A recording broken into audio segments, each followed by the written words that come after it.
Good morning, good afternoon, good evening to you speed gamers around the world, Zelda fans alike. You're tuned into Speed Gaming 5 for another Link to the Past Randomizer League Season 2, Week 2, Ambrosia action.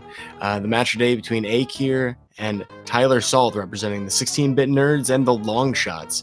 I am Mudamonistic, joined today by @IronDack Rick. How you doing today, Rick?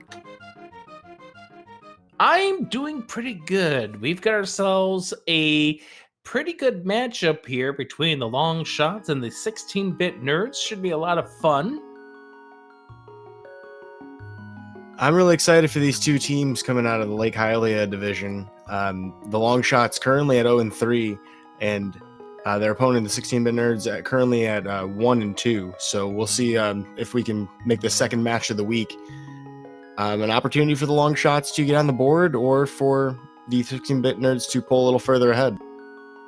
Yeah, we'll talk about the paths for these two teams, these two runners, in fact, when we go through the entire escape sequence. So, Mudamonistic, what do we got here for Ambrosia? This, obviously, we've been racing this entire week, but for those who are not used to this, what are we doing?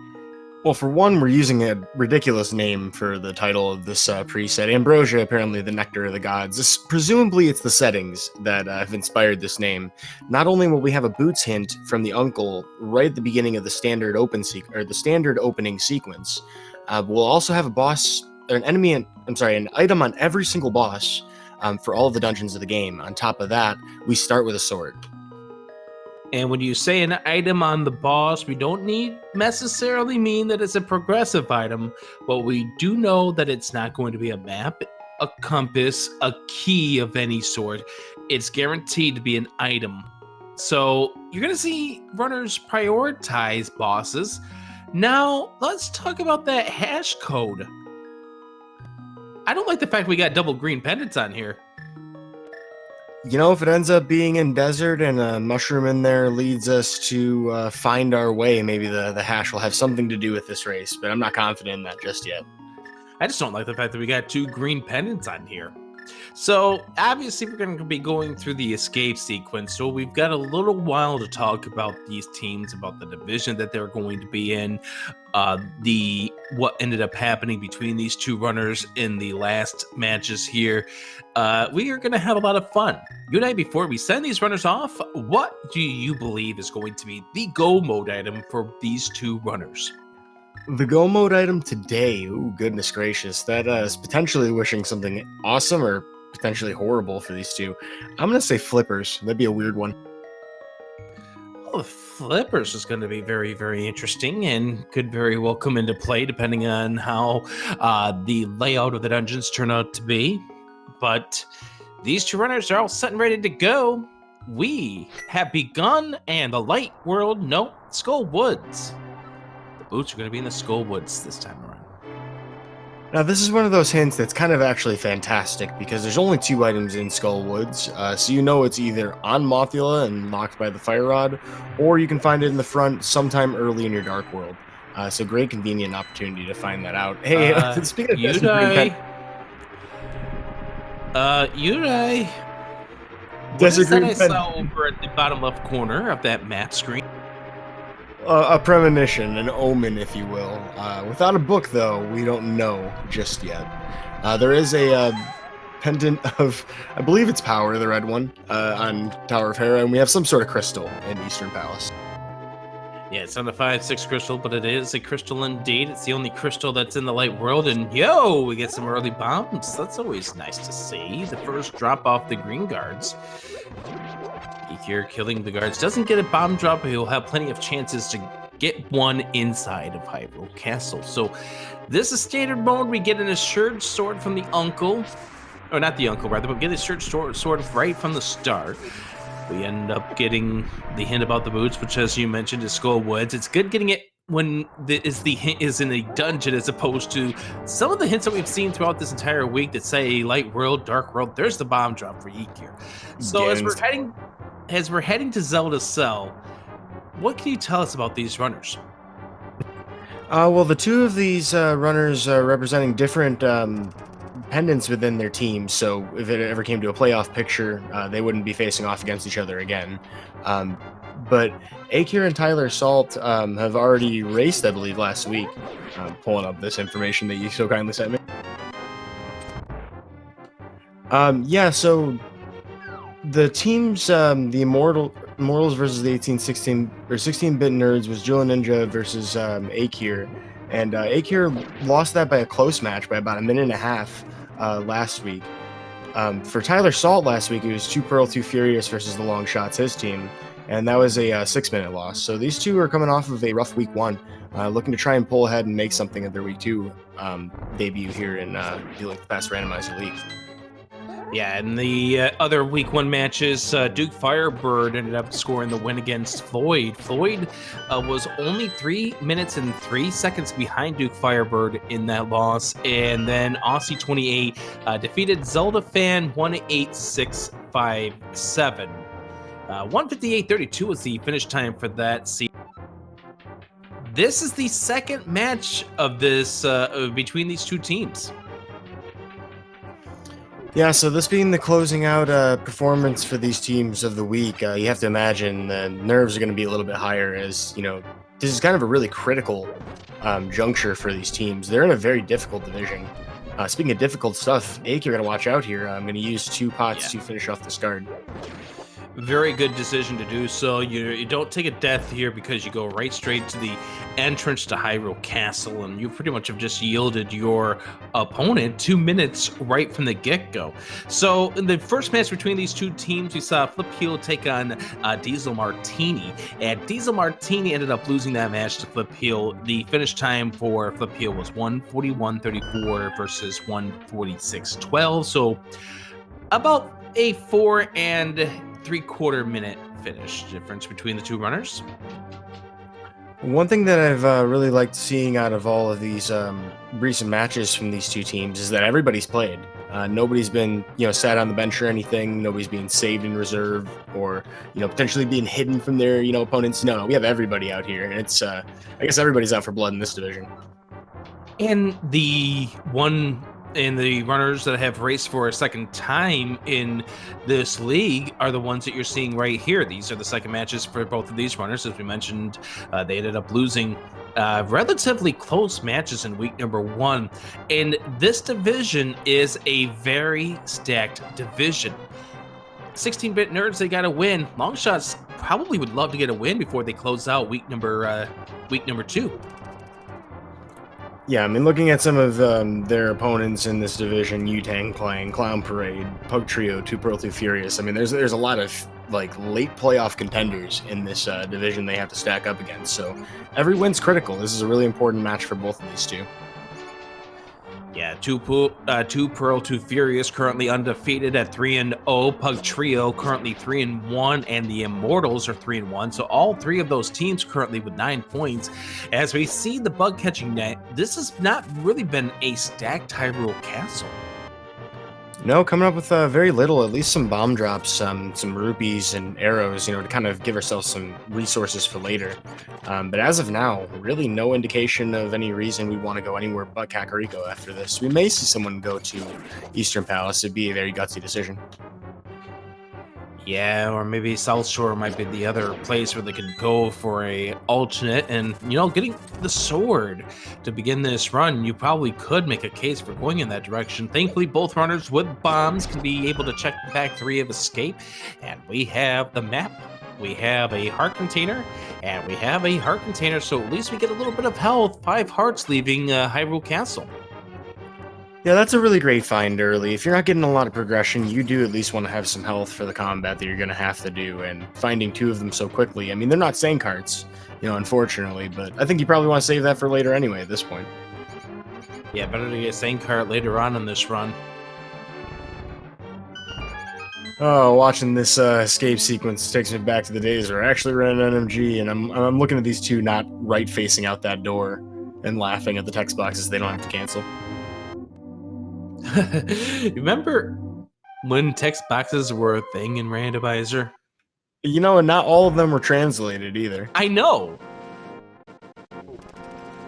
Yeah, there was a brief time in the earlier versions of this game where there was text boxes, there were mixed translation text boxes, and then all English text boxes before none.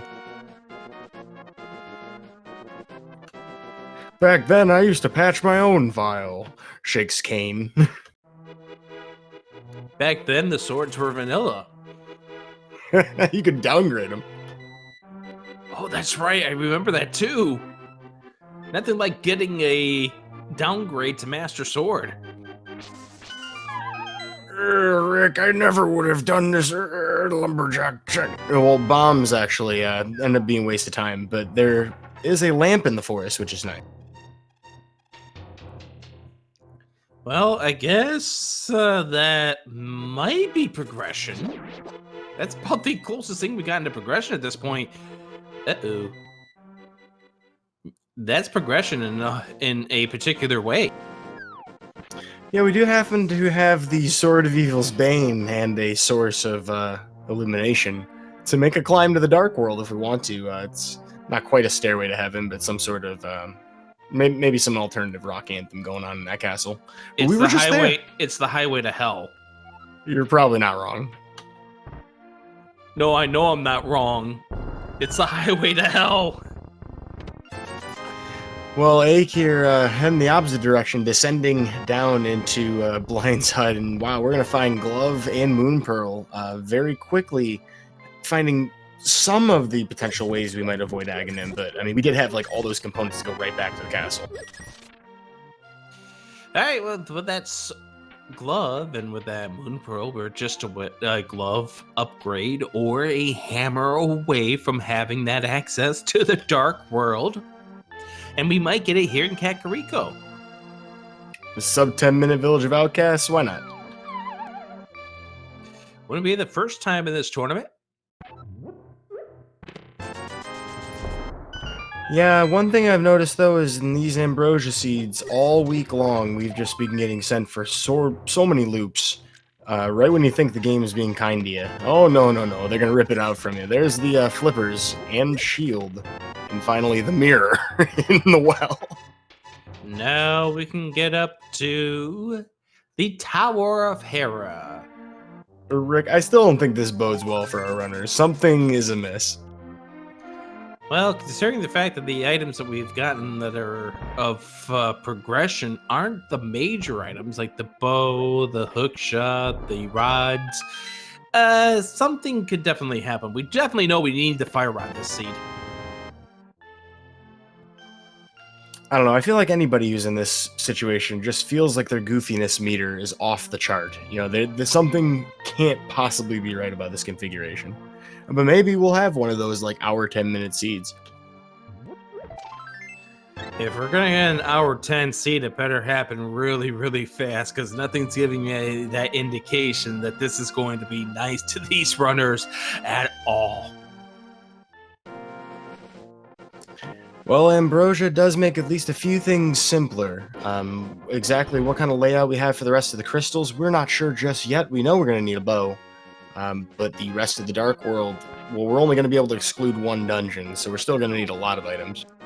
Yeah, we definitely know we're going to need a medallion of sorts. We know we need the fire rod, because you, at the best, would only need to either do Skull Woods or Turtle Rock, but you need at least one of them. Yeah, so our runners potentially thinking about their long-term logical routing. I mean, right now, you know, you have the mirror for anything you do in the Dark World. You have a glove. You know, you find either a hammer or another glove, and everything kind of opens up to you. And so we are going to take ourselves down towards the swamp and see what goods we get down here.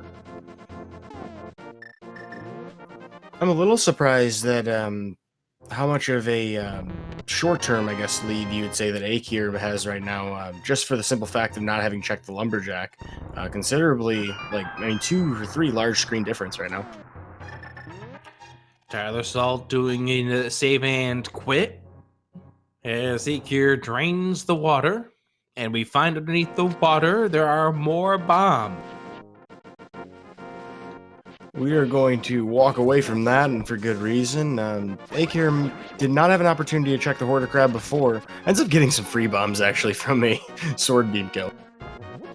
Yeah, you can pick these up without a fanfare slowing you down. And we have a route divergence as tylersalt will take his business over towards the eastern part of the light world. Now, this is a gutsy decision to make. You don't have a bow to work with.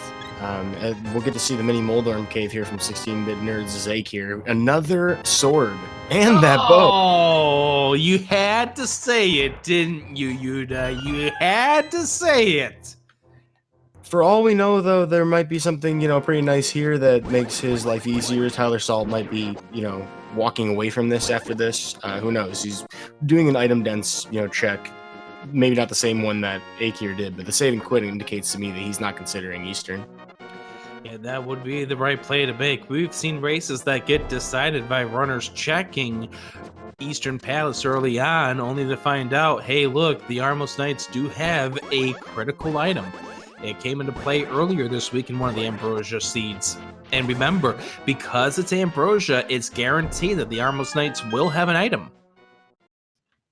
Yeah, so not only do we have a crystal to consider, but, a lot of pendant dungeons might still be important, even when we might otherwise not consider them as, well, seriously, at least the bosses. A lot of times you would avoid a boss.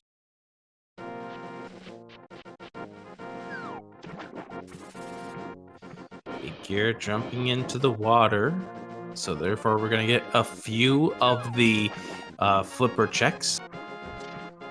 Not gonna lie, I forgot for a moment that we actually already found those flippers. It's one of those ones that if you get it early enough, you might actually forget the fact that it's there. Just like it might be for some runners with regards to the flute. If you get that before you get to Kakariko Village or early on in Kakariko Village, you might actually forget to activate it.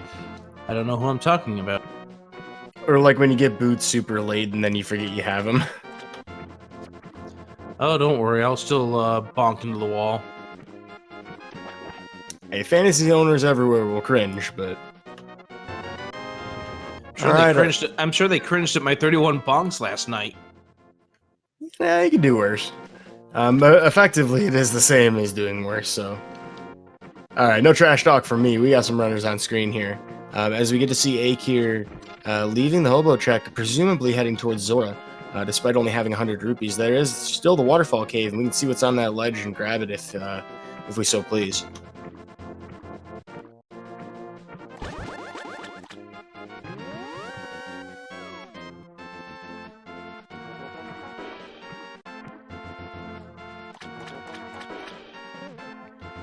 And it looks to me like tylersalt. I don't think tylersalt actually went to go to the Ice Rock Cave. He did not. He got that bow, and now he's going into Eastern. Well, this is interesting. I mean, not checking that at that point, and let's just say, you find a flute at some point in the next, few logical progression checks. tylersalt might save some time over Eykir that he had lost by having to double back here. I do like this right side entrance. This is probably forgotten about a lot.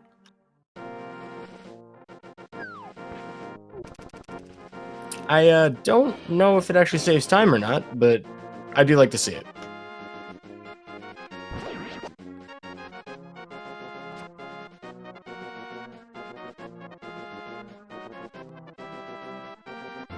Alrighty, well that's Eastern Palace. I think there's very few other places our runners want to go. However, I mean, you can get all the way to the Tower of Hera, as you mentioned before, Rick. So, I mean, that's definitely on the table. Maybe they're just hoping to find something like a hammer or a hook shot before heading up there.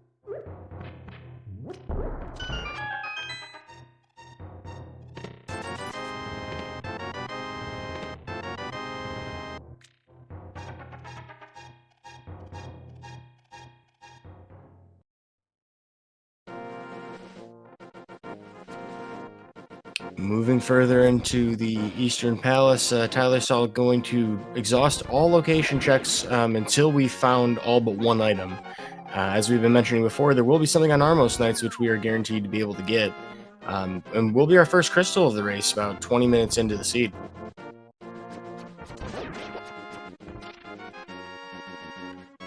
with that, tylersalt getting the right side check. Eykir entering the dungeon, approximately 4 or 5 screens ahead, is tylersalt right now. So, provided he keeps that ice rod cave off the menu for a while, let alone the waterfall cave, this should represent an opportunity for tylersalt to pull a little bit ahead here.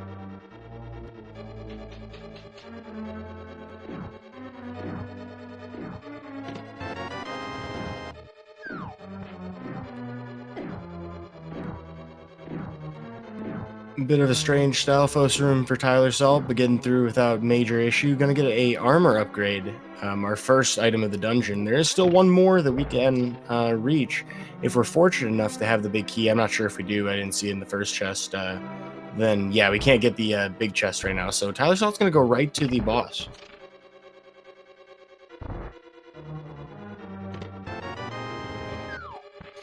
Yeah, getting the bombs out of that second chest and getting the blue mail out of the third chest means you don't have to worry about the big chest. You don't have to worry about the big key chest. Go right straight to the Armos. Yeah, so I missed the bombs. That's what it was. Okay, so yeah, that's the last item here on the boss. This is a huge time save in the dungeon compared to doing that full loop. And so therefore tylersalt going to be finishing off with the Staphos. Need the bow for the Eykir.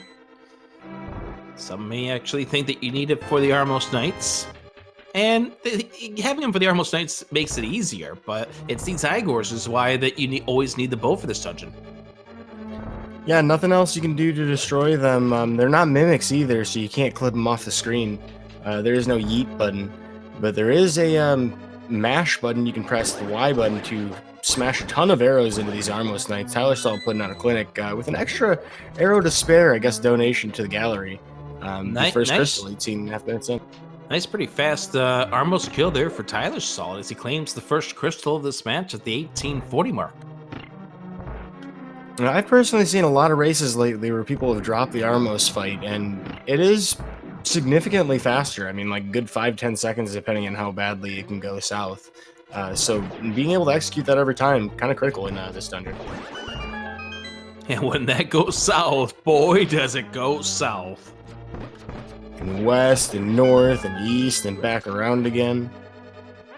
So tylersalt's going to be starting here at the Sanctuary. Now, this is a check that I was wondering if one of these runners was going to make relatively early on once we got the glove and the lamp, was to head up to the mountain. Now, Eykir trying to take care of these Staphos, trying to make sure that he has enough arrows. He will have enough arrows to defeat the last Armos. It's the red rupee as his prize, and we are knotted up as 1 crystal apiece. Yeah, about a minute total separates them if you don't consider the Ice Rod Cave missing from tylersalt plus Waterfall Cave. So I would call them pretty even overall, depending on how Tyler ends up getting to those places. I'm going to believe that tylersalt's going to probably put that off until he has enough rupees to pay off Zora. Yeah, on top of that, has a mirror, so if there's a catfish check, he'll do it. And with the glove, there is a way to get into a rupee grind cave. Oh, I hope for a runner's sake they don't have to do that.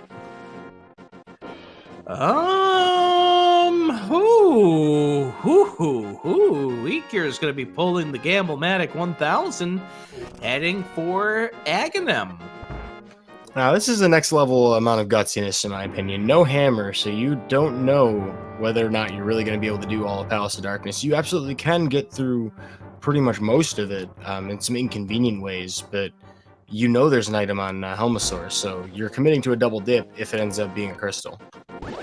And here's the thing, is Eykir may be thinking that bow did not lead to anything in regards to the Armos Knights, so maybe you want me to have this in the Palace of Darkness.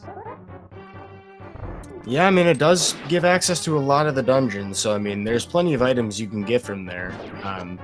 This is a sound decision for item density as well. It just might be a little premature if there ends up being something critical here on Tower of Hera. We do know there's 2 items inside the Tower of Hera, and we are down to this Zora, the Zora Ledge. We never saw Zora's Ledge, did we?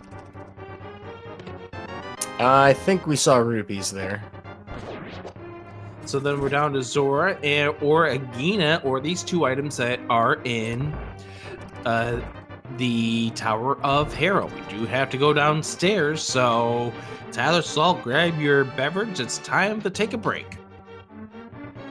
Yeah, brief pause here, using the bomb to get the peg switch to give us infinite iframes until the end of the puzzle. But yeah, so we don't know what Zora is. We don't know necessarily how else we're gonna find our way across the mountain. It almost seems like, because we can't do anything like to get to the top with sequence break here, this tower, like a Herapod. It almost seems like we're gonna find something here, or Eykir just pulled a big advantage. And that's why we call it the Gamble-matic 2000.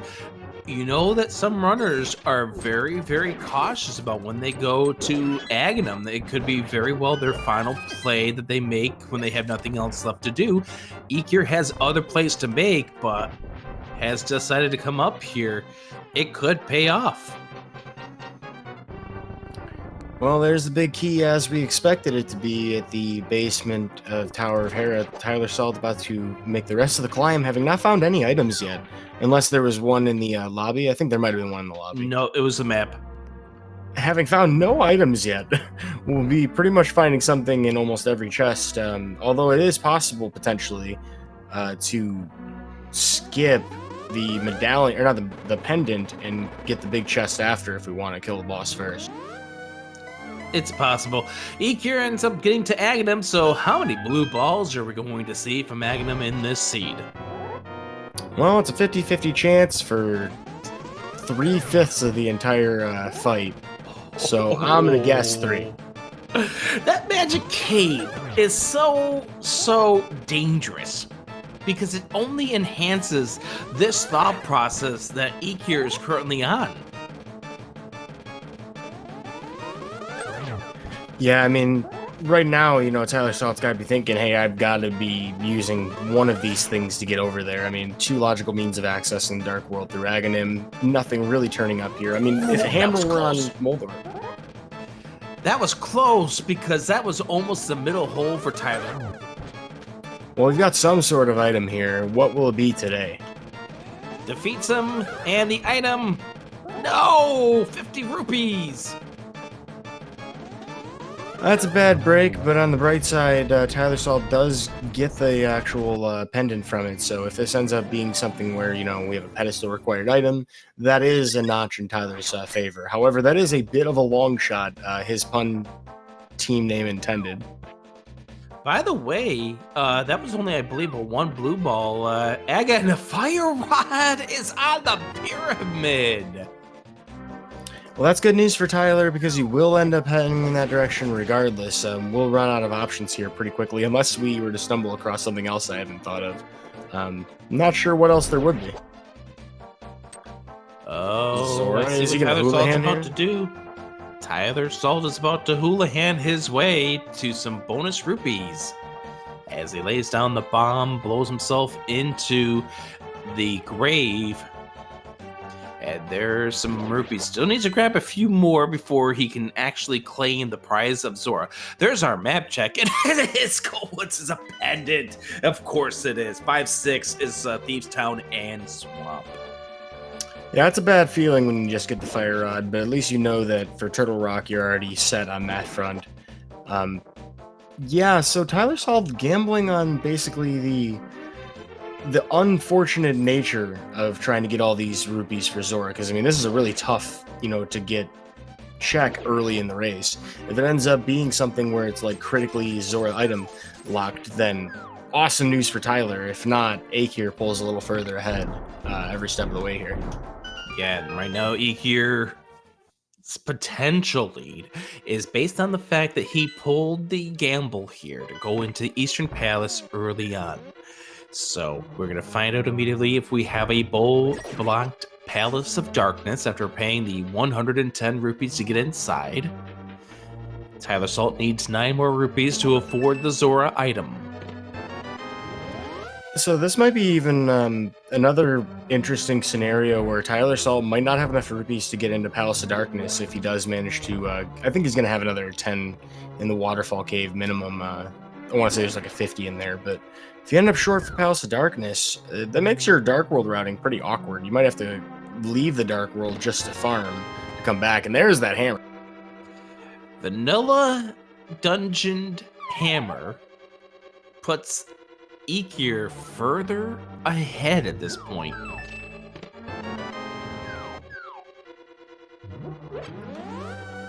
So I mean, the one thing working for Tyler in this scenario is that, this will be where he's railroaded to. He has to go to this direction, in the grand scheme of things, one way or the other. However, Tyler will absolutely have to get the rupees from the ledge here if he wants to get the Zora item as well. Yeah, because the crabs, they are not going to be dropping it here. So tylersalt walking in maybe could get a lucky 20 off a Zora spawn here. Nope. Sees the 20 rupees. So tylersalt's going to be feeling a little bit better at this point. Knows that he's going to get the Zora item no matter what. But there's a single. We're 8 rupees away. There's a heart. You can tell he very desperately doesn't want to do this loop, and understandably so. It's very frustrating to go back around twice, but with the flippers already in hand, might feel a little bit better about it.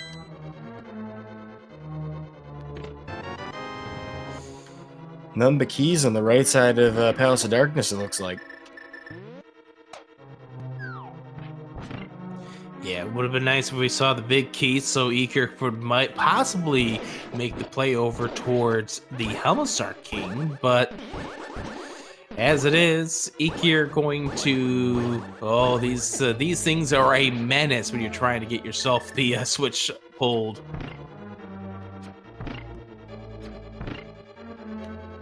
I'm a little confused about the use of the bow there.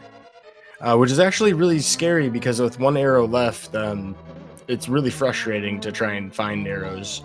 I think you can get some from the pots in the room on the way to Helmisor, but if we hadn't done the right side yet, this would be like kind of perilous. Eykir's going to go ahead up here, upstairs. Now, he could have grabbed the 5 arrows that was in one of the pots in the bottom of that area. Map there, so we know there's going to be a key downstairs. Eykir's going to say no. tylersalt getting bombs. That hurts a lot.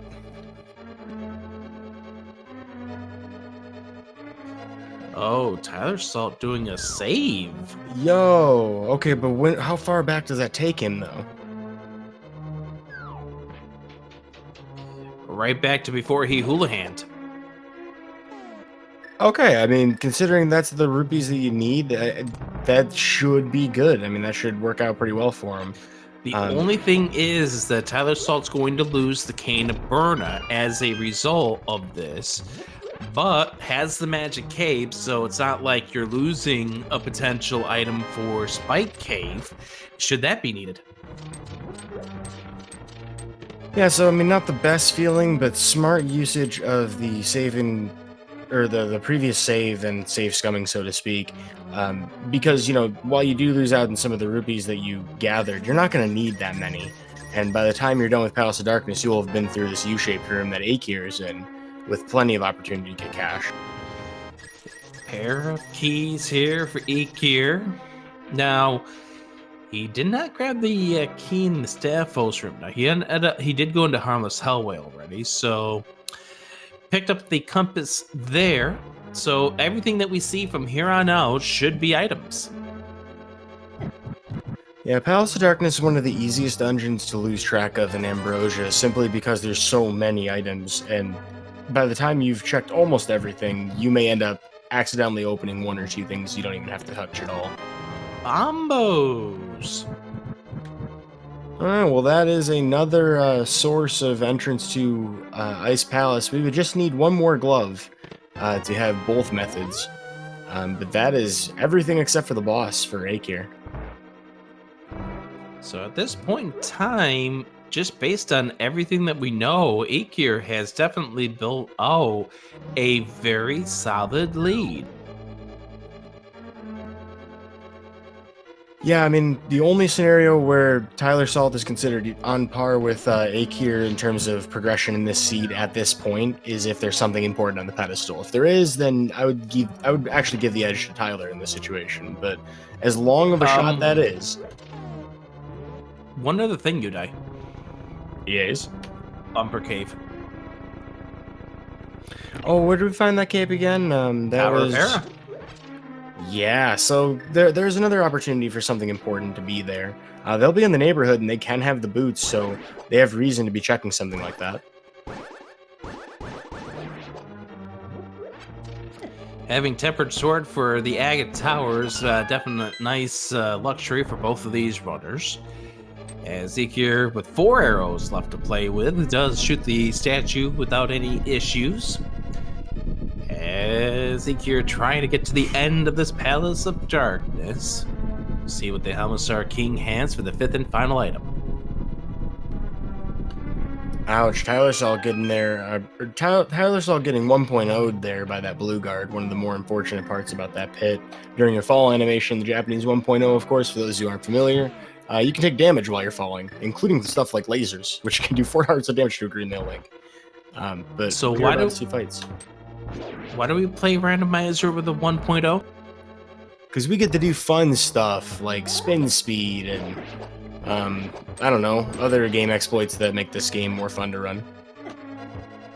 Yeah, the glitches like spin speed definitely counteract with the unfortunate falling down a hole and having an enemy hurting you at the same time. Or getting grabbed by a floor master while you're falling into the Mothula fight. That's never happened before. Yeah, so I mean, there's a couple of vulnerabilities of the game's code that didn't get patched out between 1.0, or did get patched out after 1.0. Some of them more fun to run with, even are glitched randomizer categories. That people like to race, those kind of depend on that brokenness.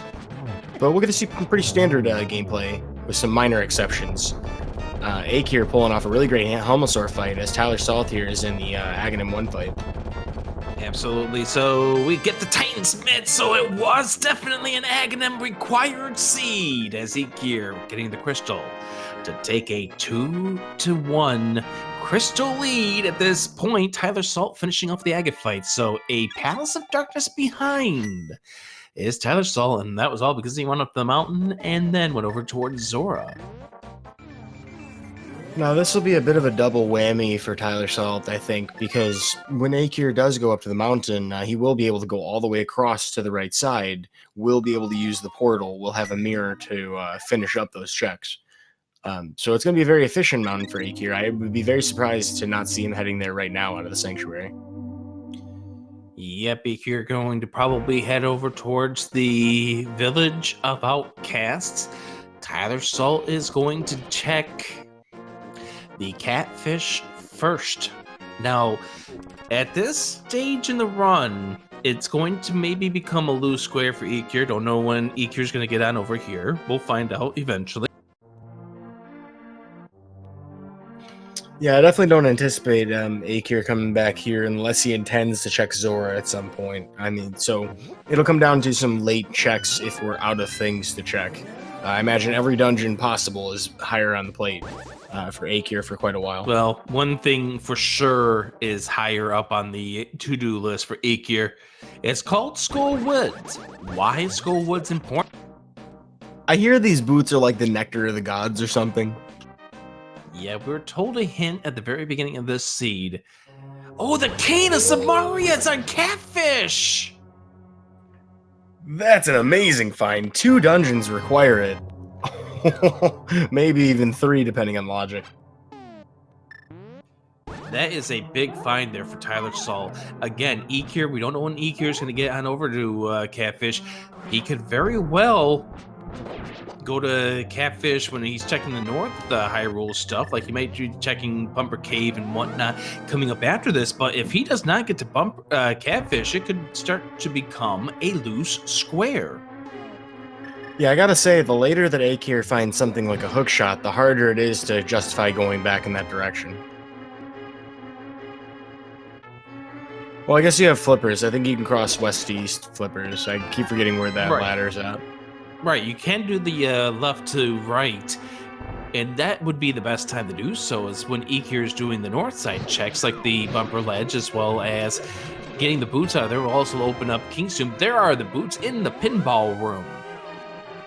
That's awesome news for Eykir because we know the other items on Mothula, and you can decide to not bother at all. I mean, it's a pretty unlikely scenario that the exact thing that you're going to need to finish it is specifically on Bye, that boss. Kiki.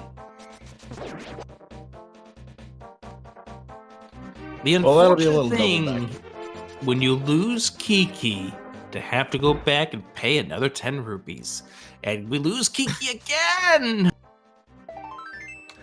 Listen, it's a scary, scary place, okay? It's about to be real dark around here real quick, like he just wants to be on top of the, dungeon, just wants to sit there on a switch.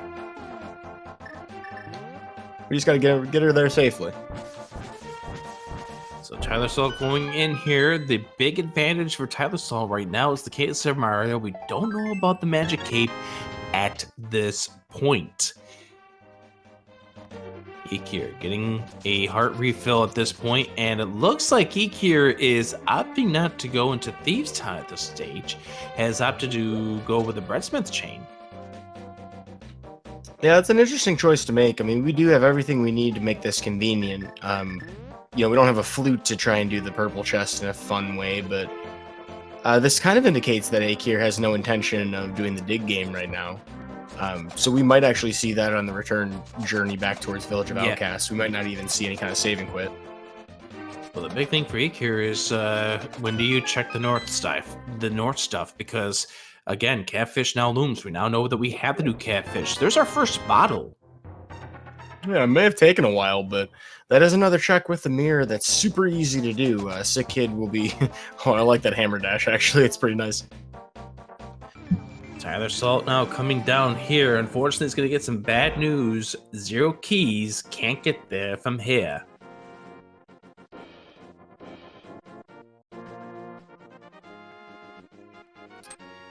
Well, Tyler gotta watch his health. We're getting ether. Oh, the seat is shaping up to be a rude one. Yeah, no news yet from either of these two dungeons until we have a flute, or I guess until we end up over on the right side of the mountain. We won't know which medallions we require. Right now, Tyler has none of them.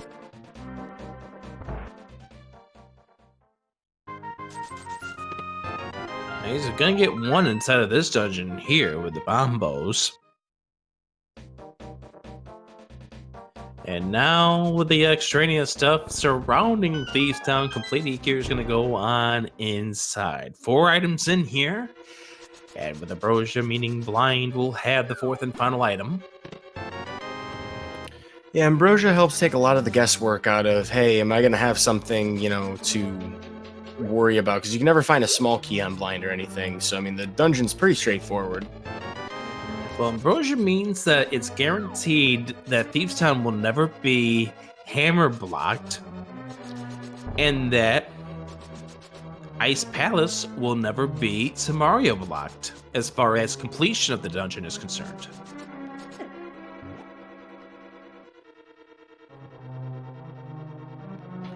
Alright, we get to see a pretty interesting bunny sprite from Eykir there. Don't really know the reference of that. Isn't this the Phoenix Wright character? Who is this sprite? Chat's gonna go ahead and tell us. And I'm actually incorrect with my statement, because still blind Thieves' Town could be hammer blocked. We just know that blind's never going to have a dungeon item.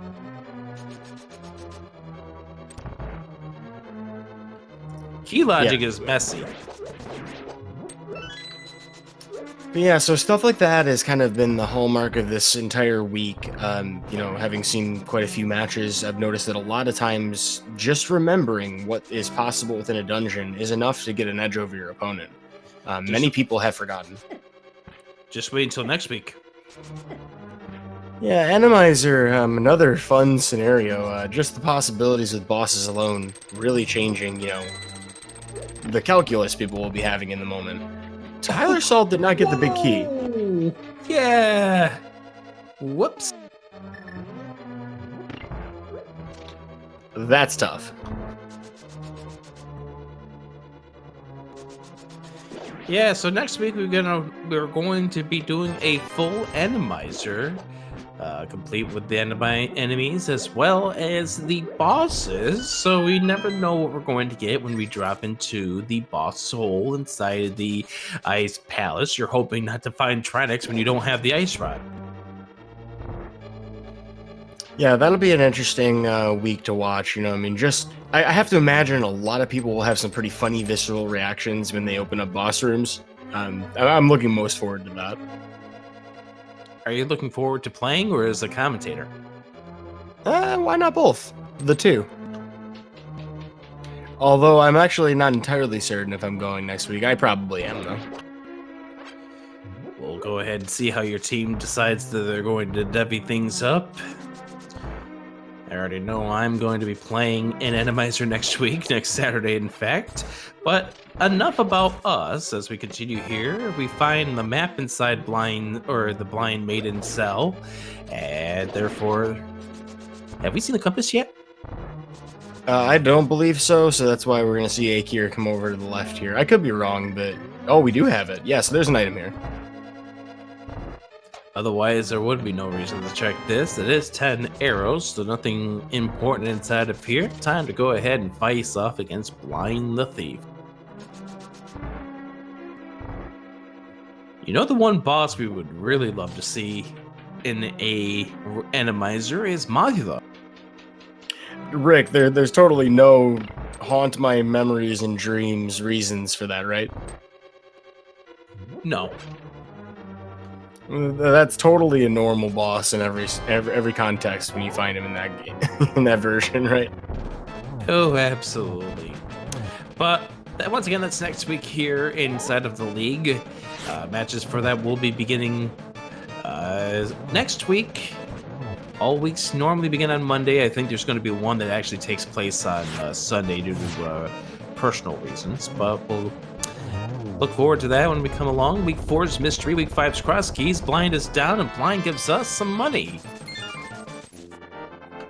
Yeah, and then after that, we got a spoiler week where you have a pilot leading somebody else through a seed and a co-op info share to round out week 7.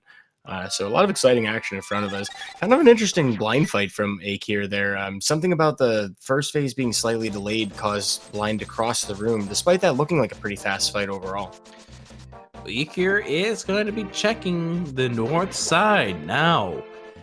Do we go all the way to Catfish? Eykir does need to get to Catfish for the Cane of Samaria. First check is going to be the Bumper Cave. Magic Cape was in the Tower of Hera. And it is required. That's the hook shot. And that gives tylersalt a little bit of an advantage. Now, it doesn't wipe away everything. Having a mirror here in Palace of Darkness, for whatever reason, I think tylersalt wanted to get the item from the boss just to see. Just forgetting about the big key, but that won't wipe away all the time save. But Eykir definitely going to have to come back down off the mountain to get that hook shot. Yep, absolutely. Which tylersalt, once he gets over to Skull Woods, is going to be able to get that hook shot. And then the question is, what is in Hookshot Cave? There are 3 items that are hookshot blocked in that cave. Now, in this scenario, I think tylersalt is very likely to be heading into something like Hookshot Cave before Eykir, unless Eykir heads right up to the mountain immediately. And that also is possible if we're going to try to follow what the Titan's Mitt leads to. tylersalt finishing off with the Helmsar fight will claim his Titan Mitts right now. And we'll grab the crystal. And right now we are sitting at 3-2 in favor of Eykir. Yeah, same number of total dungeons completed, but crystals and pendants not quite the same. The different configuration here potentially working out for tylersalt's benefit depending on what he does next, and whether or not Eykir continues this chain all the way to the east. That would put him at the end being catfish. So Eykir would need to save and quit out of that. Might end up avoiding that. Who knows? Ice Rod. Nice, interesting place for that. That is definitely a spot tylersalt could miss out on. The good news, though, is that tylersalt does have a reason to use that cape to go east from Skullwoods. So it should be pretty straightforward for both of them to find these same items here. Okay, now, judging by the fact that Eykir's keeping his portal around, leads me to believe that we are getting to catfish, as King's Tomb leads to the silver arrows. You know, the upper half of the world certainly providing a lot more for our runners here. And so therefore we are heading into the portal, so Eykir is getting ready to get the Cane of Samaria off the catfish, which is going to definitely help out. Now, here's an interesting thing. We mentioned about Eykir holding off going up that mountain. Maybe this might coax Eykir to go up there sooner, because now we could possibly have what we need to beat Turtle Rock. That's a really great point. You definitely don't want to even consider really going in that dungeon until you have the Ice Rod, if you have other options that are dense as well. So yeah, I mean, that's definitely a much stronger pull to be heading in that direction. And it's not like Eykir has a ton of other things that he wants to be doing right now. I mean, you can't get into desert. Skullwoods is something you don't want to finish unless you want the item. Yeah, I mean, it's pretty much the appealing option here, outside of ice. Yeah, there's Eykir landing on top of a stone rock, so therefore he gets mirror bonked back into the dark world, and now we'll go ahead and claim his Zora scam. In week number 2 of the Lake Hylia division, match between the 16-bit nerds and the long shots. This is the second match between these two. The other matches in this division, Two Pearl, Two Furious facing off against third strongest Mole. The Clown Parade takes on Yu-Tang Clan, and the Pug Trio is up against the Immortals this week. Yeah, there are folks in this division that are nothing to mess with. Gonna get a save and quit from the Zora. So as tylersalt picks up his boots, that it's really great for him that Eykir went all the way to Zora. Plus those mirror bonks, because those are all things that tylersalt needed to try and get back into the contention here. And now it's actually fairly close, in my opinion. It'll take Eykir some time to get all the way up the mountain and get that cape. Although he'll immediately know where he needs to go after that. The only question is does he go into Pendant Hera? Yeah, that's tough. I mean, the incentive to just go further east in the mountain is probably pretty strong. tylersalt about to go pick up the hook shot as Eykir's back into the dark world, and we're probably going to make it to the other remaining stuff that leads us to Hype Cave. Yeah, we're pretty well equipped to continue this chain as far as we need to. And Eykir before, I believe we saw do the frog part of the Smith sequence, so we'll get to see that dig game here. Any dig between 1 and 30 could lead to the item. tylersalt's having some issues here. He's got to hug that wall a little bit more. Just getting that extra frame that's pushing him off.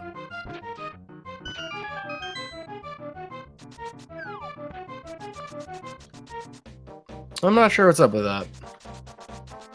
So I think he's walking just a little too far off the wall and needs to hug it a little bit better.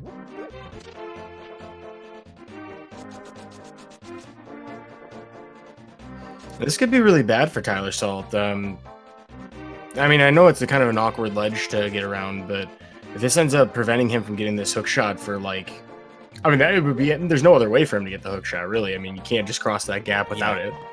Yeah, absolutely. Eykir picking up the purple chest. So there we go. tylersalt gets it this time around. Had to hug the wall just a little bit closer, and now he has done it.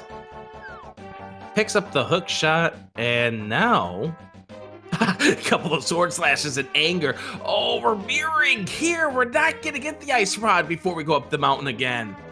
Or no, we are. There we go. I think that may have been sheer terror of that bird.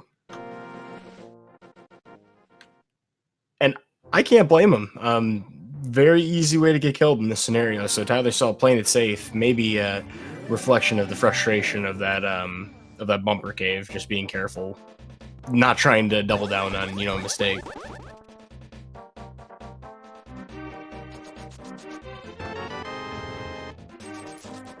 So far, our route towards the purple chest turn-in, not really productive. Nothing really coming up from it. But Eykir does have all of this kind of out of the way and taken care of. One less thing to be concerned about when trying to route our way through some of the more dense dungeons ahead.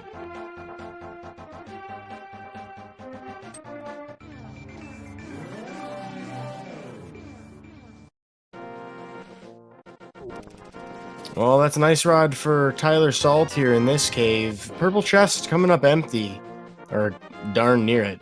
Eykir does have some choices here. We're probably going to see the hype cave, and then maybe even... Well, he knows he can't get the hookshot in the swamp, so maybe even Ice Palace.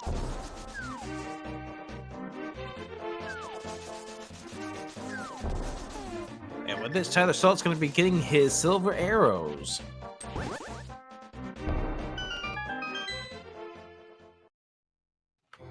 So that draws it mostly level for the two of them in terms of their equipment. Eykir are going to get a half magic here from Hype Cave. Already a good start. We haven't seen what Sick Hit has, right? I don't think so. I know Eykir had the opportunity, but I think went directly into Thieves Town instead.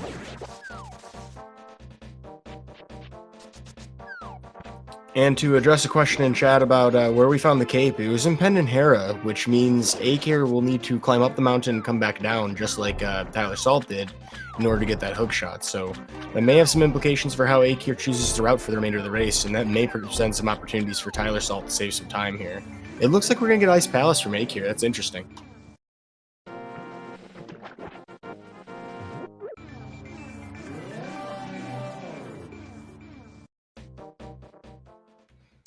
Rick, offhand, do you remember how many items are in here? Is it 3 or 4? Ice Palace has 3 items, and we know one of them is going to be on Cold Stare. Yes, I mean, that is one thing that kind of works to the advantage of somebody trying to do an earlier Ice Palace play in an Ambrosia Seed. It's a little more friendly. I mean, you know one of them's, on the boss, so it takes a little bit of the guesswork out, and sometimes you can just beeline it to the boss when the item configuration works.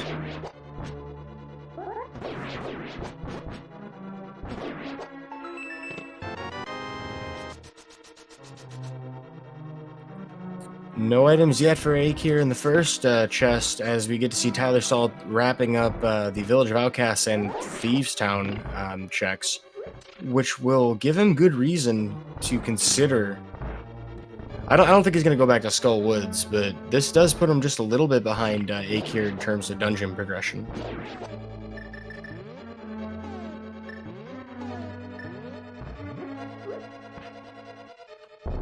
However, we may see tylersalt head to Swamp Palace before going to Ice Palace.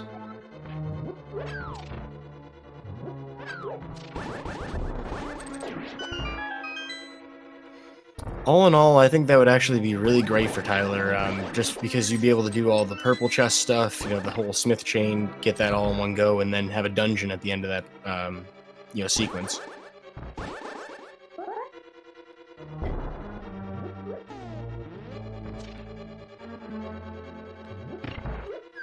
I do gotta give a massive props to Eykir for going for this Ice Palace play. It's not like we're, I mean, we do have pretty good equipment, but those silvers aren't going to do anything for us in here. We don't have, infinite hearts to work with, only blue mail.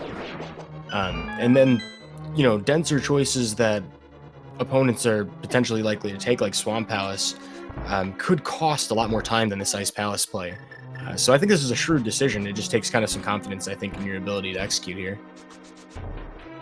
Gonna have you take over for just a second. I gotta work on something. I'll be right back. Not a problem. Well, As Eykir goes further into Ice Palace, we have tylersalt making his way through Thieves Town, lined up for God Pixel, and the RNG favors him. tylersalt going to save a little bit of time overall, as Eykir unfortunately had to take some damage in that hellway thanks to enemy RNG. So sometimes you get lucky. Eykir remembering... well, actually, I'm kind of confused as why he's heading all the way up here first. This would be a more time-intensive check to make than the chest right in front of him. Maybe muscle memory, I don't know. Ambrosia, it's kind of hard to tell what people are doing and why specifically, because this is an unusual format for most runners.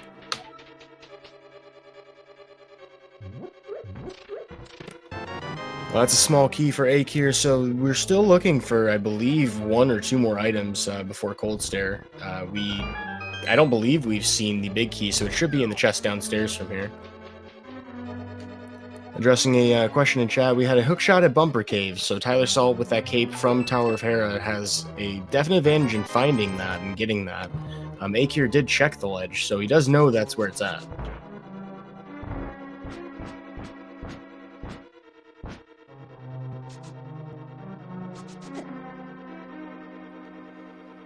Alrighty, Eykir has nearly exhausted all of the checks here in Ice Palace. Yeah, I don't think I saw a big key there, so we will not be able to get that big chest item unless Cold Stare... No, Cold Stare can't have it. I am genuinely confused as to the logic of this dungeon in Ambrosia right now. And here's the thing, is that without the hook shot, some of this stuff could very well be hook shot blocked.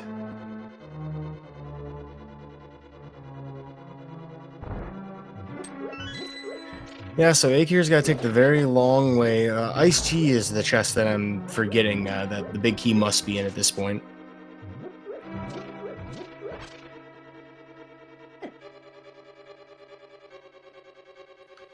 Well, as Eykir makes his way down towards that chest, tylersalt going to get a blind fight here. Pretty standard fight overall with an interesting lineup. Should be standard fare for tylersalt in this situation with the health at disposal. As Eykir is hoping to uncover that one remaining item.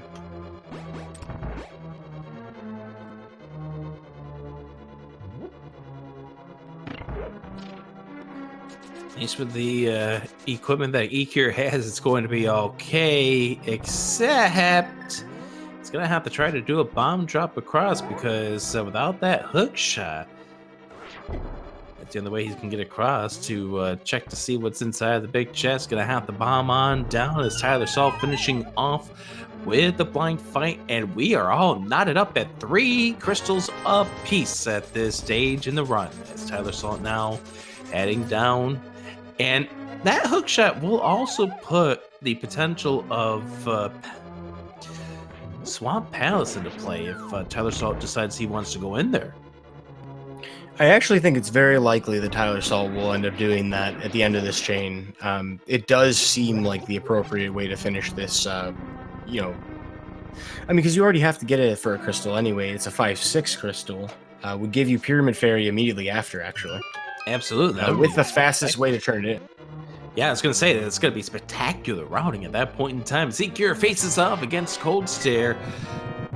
Blue Mail, 5 hearts remain, so going to have to be a little bit careful. But tylersalt's about to pick up the Ether Medallion, coming up in just a moment here from the Breadsmith. Yeah, so a missing Quake could potentially be an important factor here. Eykir not too concerned about anything, absolutely melting Cold Stare with half, or I guess a third of his magic remaining. Not going to get a productive item, though. So nothing here inside of this Ice Palace, was there? Yeah, there was quite literally nothing of importance here. We got a crystal. The crystal was nice. Yep. That crystal's very nice as we reach the 1 hour mark of this match between Eykir and tylersalt. The 16-bit nerds currently 1 win on this season, 1-2 record. They won the first match of this week against the Long Shots, currently 0-3, and would really love to get a win here to keep them on pace with what is a really, really stacked division. Yeah, and given how much of a I don't know. There are impolite words I shouldn't say on stream to describe the progress of this race for all kinds of reasons. Given the nature of things, we may actually be pretty close to go mode here. It looks like a flute and maybe a medallion. Just barely an hour into the race. These two putting on a great show for us today. Despite some of the things that have kind of given both of them some issues, like, you know, the not going up to the mountain costing Eykir some annoyance with that hook shot, and tylersalt having some minor execution mistakes with a mirror, for example. We did get that sick hit check, just some arrows. Yeah, these two have persevered pretty well.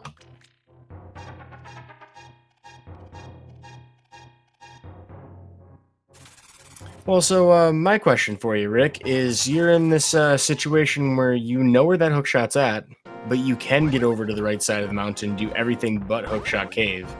Would you put off without the flute, you know, getting that hookshot, or would you grab it right away? Oh, goodness. If you go up to the Tower of Hera, you get the magic cape.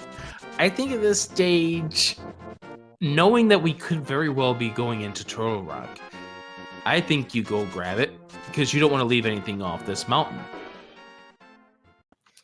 Yeah, if we were to have that hookshot, literally everything on the mountain is checkable and completable. With that half magic, it's even easier to do, knowing that you can do the spike cave without any real issues. Unfortunate mirror bonk there for tylersalt. Usually the better place to leave that is right between the two rocks. But unfortunately, tylersalt was a little too close and left his mirror portal where he could deal with the circle of bushes. I'm pretty sure that's Eykir was thinking, but he was going to go against it, but now he's going inside of the Tower of Hera, and tylersalt is leaving the purple chest behind. Yep, taking advantage of the game not being entirely sure how far away your followers really are. This is not coded that well in the grand scheme of things. The randomizer is, but the base game not so much.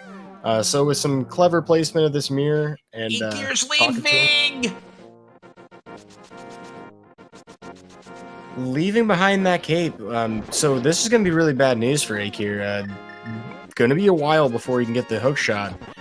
And if he doesn't end up coming back to Pendant Hera at any point until like last location, ooh, there's a powder. It could end up being very painful. That's a great place for that.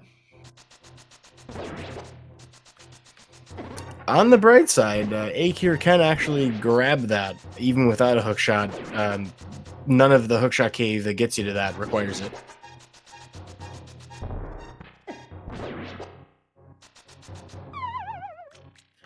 Something of a late hype cave for tylersalt, and actually his second bottle.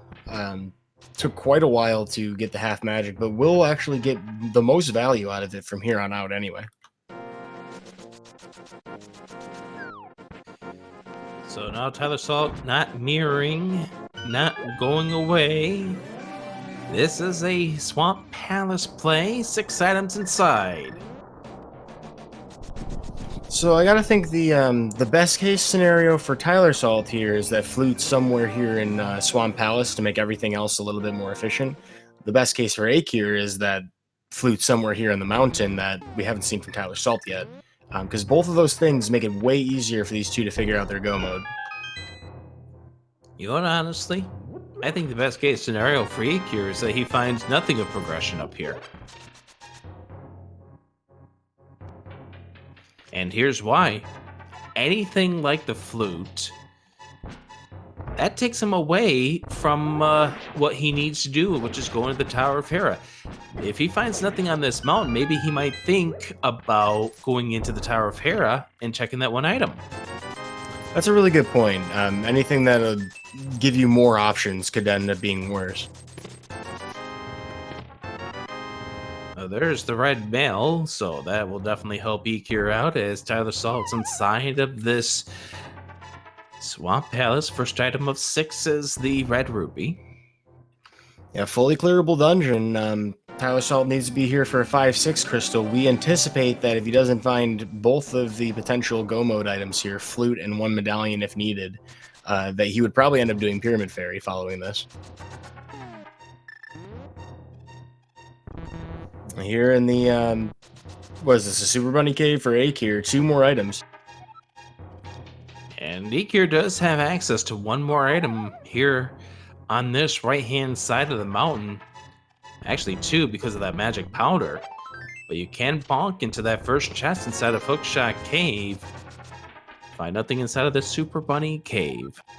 And I think the only other thing that we can even access beyond that would be Spiral Cave. Well, he did that on the way down, didn't he? Yes, he did.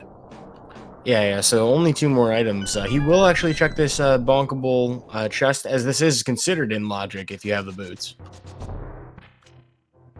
So we bonk our way to getting the gold sword. Well, it's starting to feel prophetic the way that you were describing what would likely happen in a good situation for Eykir. No progression so far, and this powder could potentially be a source of progression if our bat-like friend over in Kakariko ends up holding something of value. But otherwise, this should keep Eykir either on the mountain to go back to Hera, or potentially would have been, I guess, SOL on that anyway. Well, the big question is what do we need to get inside of Turtle Rock? We have not seen that medallion just yet. That'll be the next thing that Eykir does before he does anything else. As tylersalt goes to the back of Swamp, we do need to have Bombo, so Eykir does have what he needs to beat this dungeon. 5 items inside plus Mimic Cave makes 6. If you're a team, or if you're a member of the 16-bit nerds or a fan of Eykir, you're cheering him on. This is where you do not want to see progressions out of this dungeon that would steer him away from getting into the Tower of Hera. Yeah, if it ends up being something like, maybe like a flute that leads to Misery Mire locked by Quake, it might not be all so bad, but anything that would take him off this mountain is bad. So as you mentioned, you don't want that progression at this point. You want to find it somewhere, I don't know, closer to where you need. Like, let's say you find a book here. A book here would actually be solid because you'd probably be going over to Ether anyway. Book may be actually the best case scenario. Flute would still be a bad thing because it would open up Pendant Desert Palace. And yeah, we're talking about Pendant Desert, but your mind might be thinking Green Pendant might lead to something. All right, so from like an hour and 10 minutes ago, Rick, when we talked about the 2 green pendants and the book, all pointing towards desert, what if the Quake that we need for Myers in there? That's the one way we can still tie in this hash discussion from that long ago. How rude. Well, speaking of rude, Argus over here just trying to hold on to one simple treasure of his own. tylersalt going to pull out the silver arrows to absolutely decimate him in one shot. The item reward today, just 10 more arrows, so going to get the 1 refill. Almost assuredly heading back in unless we've excluded the left side completely. And we do know that there is at least 1 item on that left-hand side because there's the flute and Turtle Rock! Oh no! Well, on the bright side, Eykir has not left the dungeon yet. Is absolutely going to be completing it, so there's still opportunity to find that book. There's still the possibility that Eykir goes back to check Pendant Hera just for simply not having found the cape by the end of this dungeon. Eykir knows that the hookshot is at Bumper Cave. tylersalt going to be going into the Ice Palace. I was wondering where we're going to be going at this point. Maybe making a scenic trip back up to the Ice Rod Cave, but there we go. We get ourselves into... Oh, we're going to be buying an upgrade, are we?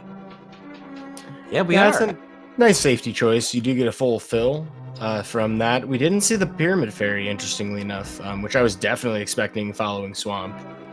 So this is good and bad news for Tyler here. Does not get the benefit of go moding this dungeon, which may have been possible if we ended up back in the mountain. And then at the same time, we just simply don't know what Misery Mire's medallion is. That is the only component of go mode we don't know yet. Yeah, that's why we're not in commentary no mode at this stage. I mean, Eykir could very well find the Quake that would guarantee access to all dungeons. Just unfortunately missing the magic cape, which we know is in the Tower of Hera. We've mentioned that before. Don't have to go all the way to Moldorm, but you gotta sit through that cutscene. And there's no way to skip that cutscene because the hookshot being at the bumper ledge. This game knows. Yeah, it's a tough scenario. Both for Eykir and tylersalt. tylersalt is definitely behind Eykir in terms of crystal collection, dungeon completion. Does have good reason to be heading up to Turtle Rock shortly. I mean, after this, there are no other crystals accessible to him, so we'll probably see him head to the mountain if he doesn't go to do that pyramid fairy. But not having found the flute sooner may end up costing tylersalt a fair amount of time on some of these extraneous checks.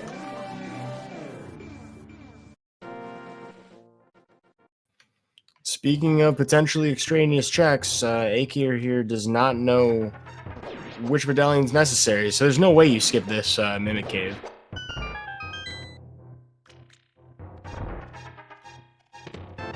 And there is the quake! That is no mode on our side. And that's no mode for us.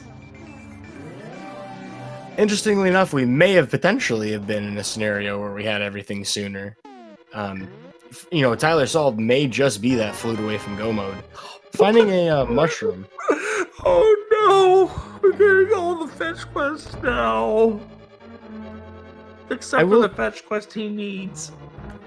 I will say that this does make Eykir very likely to go activate the flute after this dungeon, which will make those a little bit less painful. Still not fun to deal with, and we'll get to see pretty much every check possible until Eykir gets to the point where, there's no other possibility for Cape but Pendant Hera. At this point, I'd be very surprised to see Eykir hit Hera next. Yeah, there's just way too many options that we've presented with Eykir at this stage. You've got 2 fetch quests in your arsenal by way of the mushroom as well as the magic powder. Yeah, and at this point, you don't want to see the shovel, you don't want to see the book. Why not throw them all to you at this stage? Is tylersalt trying to do the bomb jump in the freezer room? Unfortunately, misses out on it and has just opted to... Well, no, I thought I was just going to go ahead and grab the big chest there, but that's a no.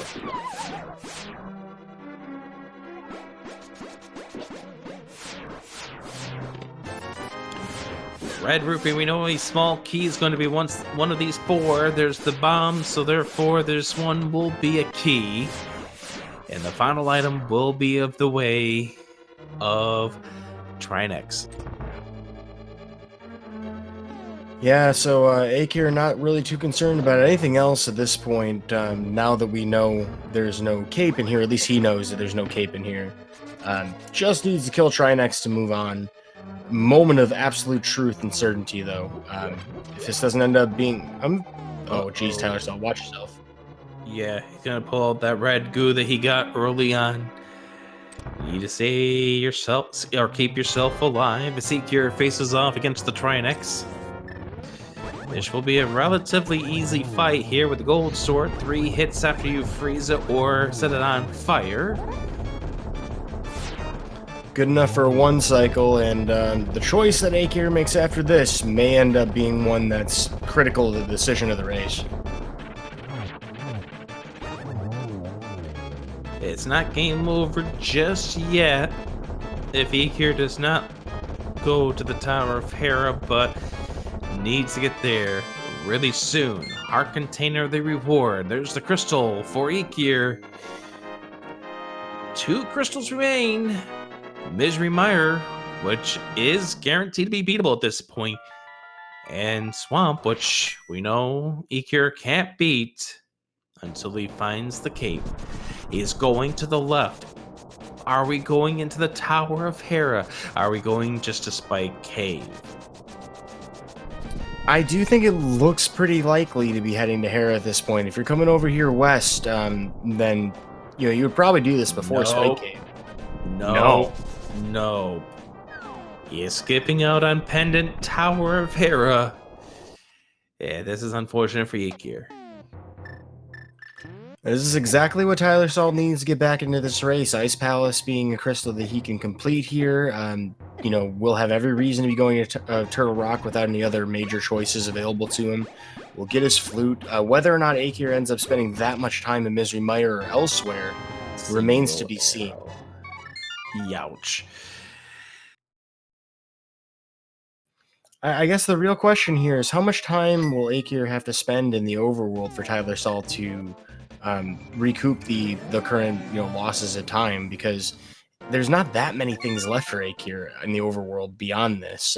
We've had Boots and Mirror for quite a lot of our exploration.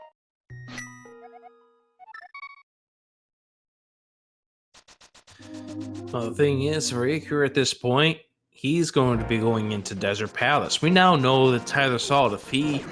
Well, there's no way he can get to Desert Palace. There's no reason for him to even touch Desert Palace. When he gets that flute, as well as that quake, he's in go mode. He will very likely never even enter the dungeon. The only way possible is if Quake turns out to be the medallion required to get into Misery Mire, and tylersalt getting that flute thinks he's in go mode when he gets that flute. Yeah, that is actually the one big potential pitfall for Tyler here that remains, because as you mentioned, you wouldn't go into Mimic Cave to check that if you thought you had everything you needed. tylersalt trying to be a little careful, pulls out the fire rod now. Nice couple of doubles right there, thanks to getting them lumped together, just keeping them at a distance. Pretty good job. Didn't get the quick kill, but tylersalt stays alive and finishes him off to get the 10 arrows, and we'll go ahead and pick up crystal number... What is that? Crystal number 5. Yeah, so crystal counts at parity now, it looks like. Yeah, because we had Swamp Palace already for tylersalt, so... Yeah, it's really rough in this situation for Eykir. Eykir really needs to make it back up to the mountain ASAP Rocky. But has every reason not to. Yep, so now the question is, we are going to go into Misery Mire. What do we need to get inside? And the answer is not going to be given to us. 2 more potential locations for that cape. I don't fault Eykir for checking this immediately, because you expect to be heading to Checkerboard Cave and then the dungeon post haste. To Eykir, it doesn't really matter because he has every medallion, doesn't need to worry about what medallion it is to get inside. As tylersalt makes his way up to the mountain. A second time, we'll get the red mail, we'll go ahead and go into the town, or rather go into Turtle Rock. And that is where go mode will be for tylersalt. Yeah, we'll get to see if there's anything else of, utility for tylersalt in the Hookshot Cave as well. Bombos. So if tylersalt misses out on that Quake in Mimic Cave, no penalty. That's big news for Tyler, because then it really truly will be go mode. He won't know it until he, uses that flute. But could make the gamble and feel safe about it. I mean, as painful as it could be to be missing Quake, it's pretty likely in his eyes that he has what he needs. So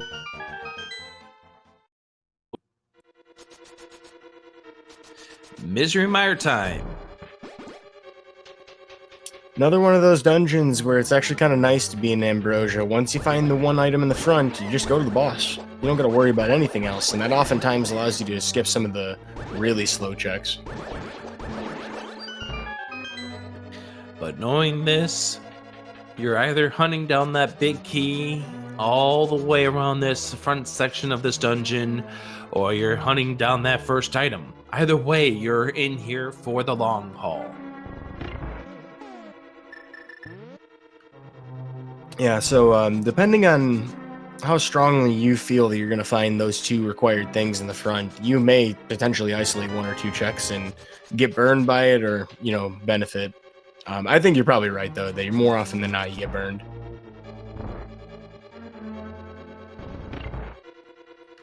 Well, speaking of burning, Tyler Salt using bombos to open up the Turtle Rock.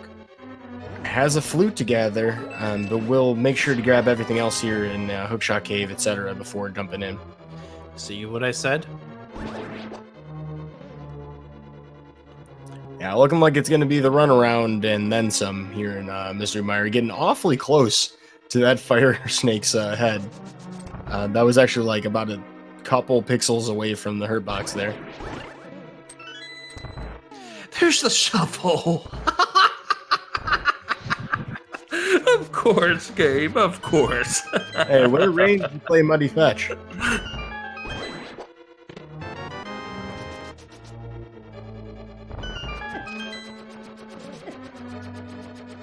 Well, it'll be a little bit longer before Tyler Salt gives us a musical interlude and takes us to 6. Eykir well ahead in that regard. We'll be checking all the way to the cutscene chest here in Misery Mire to hopefully find the one item and the big key.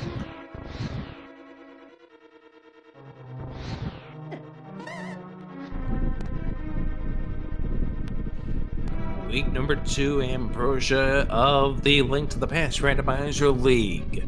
16-bit nerds hoping to get their second win of the season to even out the record at 2-2. The long shots hoping to get on the board with their first win of this season.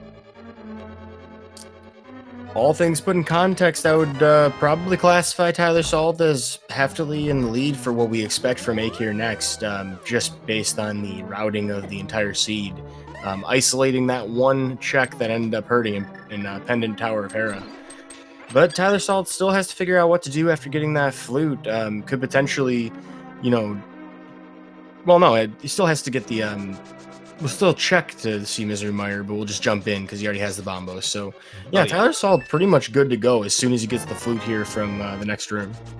Yeah, and here's the thing is we're not going to declare Tyler Salt into go mode until either he picks up the Quake out of the Mimic Cave or he sees the Bombos medallion, because Tyler Salt doesn't know he's in go mode until he does get all 3 medallions or sees the bombos. But there's the flute for Tyler Salt. The long shot's in a pretty good position to earn their first win of the season, and they pretty much needed this first win of the season because next week, my goodness, they got to be facing off against Andy's team, Pug Trio. Yeah, and they got to live up to their name. This 83-minute flute from Tyler Salt. We got a couple slashes in response to that, an understandable reaction, but hopefully he can take advantage of that find to try and pull, further ahead in the division. It's kind of quite the extension to be fighting against these other teams that are honestly very well stacked and frankly have every reason to pull out victories, from a shorter range than perhaps what the long shots have got to deal with. Next week is going to be Randomizer. It's going to be a full Randomizer coupled with a full boss Randomizer. So that should be the fun and games we have next week.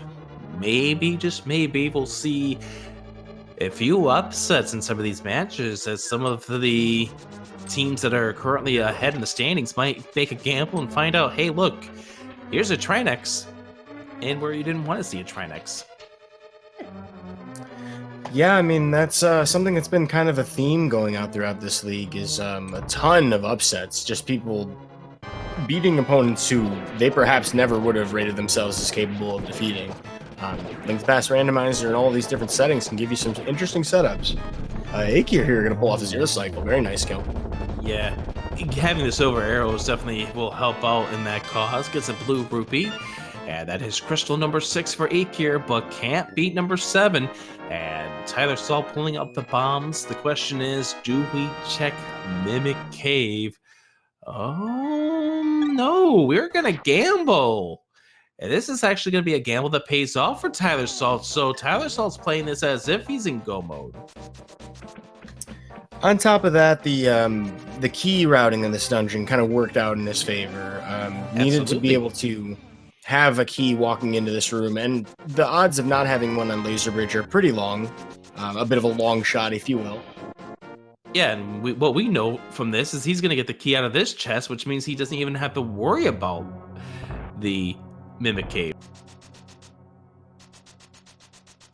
Yeah, so fine and well equipped to finish this out here in Turtle Rock. At that point, Tyler Salt's just got to do a go mode Misery Mire. Doesn't have to worry about the other item, just needs to get the big key. And we'll have to take a cutscene chest to do so, so it may take some time. But Eykir here in a completely different dungeon that we don't expect to see at all from Tyler, Desert Palace, and this is a bit of a time sink that he can't afford. Yeah, which is unfortunate. It is a pendant dungeon Eykir needs to do, but it's not this one. 16-bit nerds, which Eykir is a part of. Next week we'll be facing off against third strongest mole.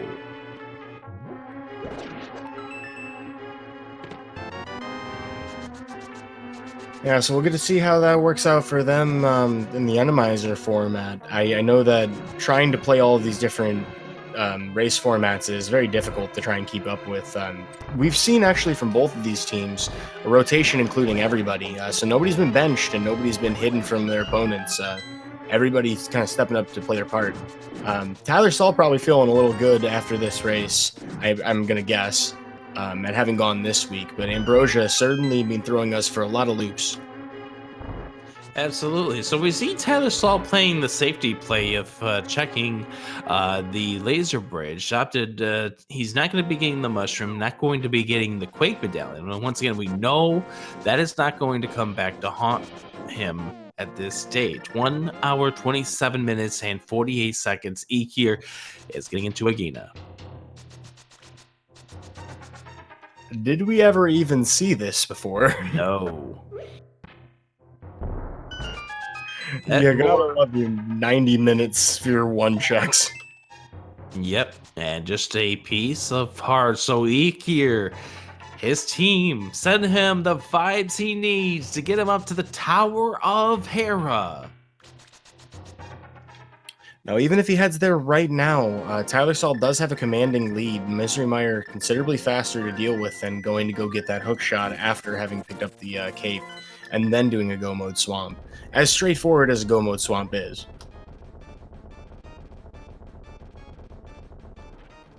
And it looks like Eykir is going to go towards swamp, so he will be able to take care of the early parts of the dungeon, but this is more time sink that will put Tyler Salt ahead. Unfortunately, this pretty much could be a GG's as far as this game is concerned, as Eykir gets ready to head into a swamp palace that he can't be. And maybe what's resting on Eykir's mind is, hey, I found the hammer in the dungeon I needed the hammer to beat. Maybe it's going to be the same here in Swamp Palace. I truly can't fault Eykir's decision making here. I mean, because Pendant Hera, not a ton of items. The likelihood of that being the one thing you need individually on its own, standing outside of all other contexts, probably not that likely. And with so many other dense checks available to him, it makes sense that he's done these things. You know, you got to pick up your pun game. Eykir here, unfortunately, going to end up submerging his hopes and dreams if he continues through this route, looking for a way to overcome the long shots with the hook shot, going to be shielded from sight. Without that cape, we'll not know where it is. We'll not know how to get to it. So that's about as good as I can do. 90 minutes. This is the content I come to expect from you. Yikes. There's more to life than puns. But, you know, at least Tyler Salt can pull it together. No? Didn't like the dulcet tones. Well, having found a fast travel method, Tyler Salt now gets to find out about Go mode. About an hour and 31 minutes into the seed, we'll be entering Misery Mire, which is great news for him. Unless he wants to prove me wrong by buying potions like an intelligent person would. Yeah, totally understandable as we reach the final quarter of this race. I mean, we will have the silver arrows for the remaining part of this game. We will have the gold sword and the red mail, but, you know, you're in a match. against an opponent and you don't know where you are in correspondence to them. You want to play it safe. You don't want to do anything that could potentially jeopardize that standing. I mean, you probably feeling good considering the fact that you dug Pendant Tower of Hera, got the magic cape out of there. And now, at an hour 31 and 15 seconds, tylersalt, the first of these two runners to be truly in that go mode that you speak of. Yeah, so not a whole lot of obstacles in tylersalt's way. However, himself potentially, just because at this point, even though he did pull the cape out of Tower Hera, wow, words. Even though he pulled the cape out of Tower Hera, which is a pendant, and would probably feel good about that, that doesn't mean that tylersalt is necessarily forgetting about the unfortunate Palace of Darkness routing. You know, the one or two kind of execution errors that cost him time earlier in the race. And that's one of those things that as you get into 90, 100, 110 minutes into your race, starts to weigh on you. Especially when you don't know where your opponent is going to be. I mean, for all you know, Eykir could be going up Ganon's tower at this stage, considering how long it took tylersalt to get up to Turtle Rock in order to claim go mode. I mean, tylersalt ended up doing the Swamp Palace, which turned out to have nothing of substance. Went into Ice Palace, fully cleared that had nothing of substance either. Now, the only thing that tylersalt didn't do is the west side here that Eykir is about to show us. Yeah, and the nature of go mode in this race and like Kakariko and all of that does provide some opportunity for some faster dungeons. So both of these two have to understand that, you know, their opponent could be very close to dot dunning at any point, you know, beyond the 90, 100 minute mark. I would think tensions are running high for these two. So while they're putting on this awesome display for us, we're about 93 minutes into this race. This would be a great opportunity to highlight, hey, folks, go check out their channels personally. I'm on Twitch. You know, send them a follow if you liked what they're putting on display today. I think both of these two are putting on an awesome show for us. Yeah, I mean, we've seen some wonderful play from both of these teams here. tylersalt getting the what turned out to be the big brain play of getting into the Tower of Hera where the magic cape was, and that's where this race pretty much changed, was when tylersalt pulled out that magic cape. Little did we know what it would yield, but hey, it yielded the hook shot that kind of gave his team the commanding edge. Eykir made quite the early interesting play to go straight to Aghanim with the mountain still on the table. That's the book. Oh, Now, no. here's the good news. Here's the good news. He's going to check this Bombo tablet immediately. But then he's going to go straight up to the Ether tablet. What's right around the corner from the Ether tablet? The thing we need, but Rick, that might even have him go to check the pedestal. Like, I mean, this is the least friendly thing that Eykir could have found at this point. Find it in Turtle Rock, you're in good shape. You find it here, and ouch. Those pages might be soggy, but they're certainly not turning for Eykir. Flute to one. Flute to one. Not 6. That's not. No. We're going to be going and finishing off Desert, I guess. As tylersalt picks up the big. Or where was the big key? Somewhere in the right half of the dungeon, presumably. Somewhere over the rainbow is tylersalt's key. I guess, I don't know. Eykir, not quite short on keys, but short on capes. Capes for keys, maybe a trade he'd be willing to make here in a dungeon he doesn't have to finish. We'll end up getting the green pendant and likely turning it into Sahasrahla. From there, still has options, actually. Flute to one, please. Flute to one. tylersalt now with the big key in hand, getting ready to finish off this dungeon.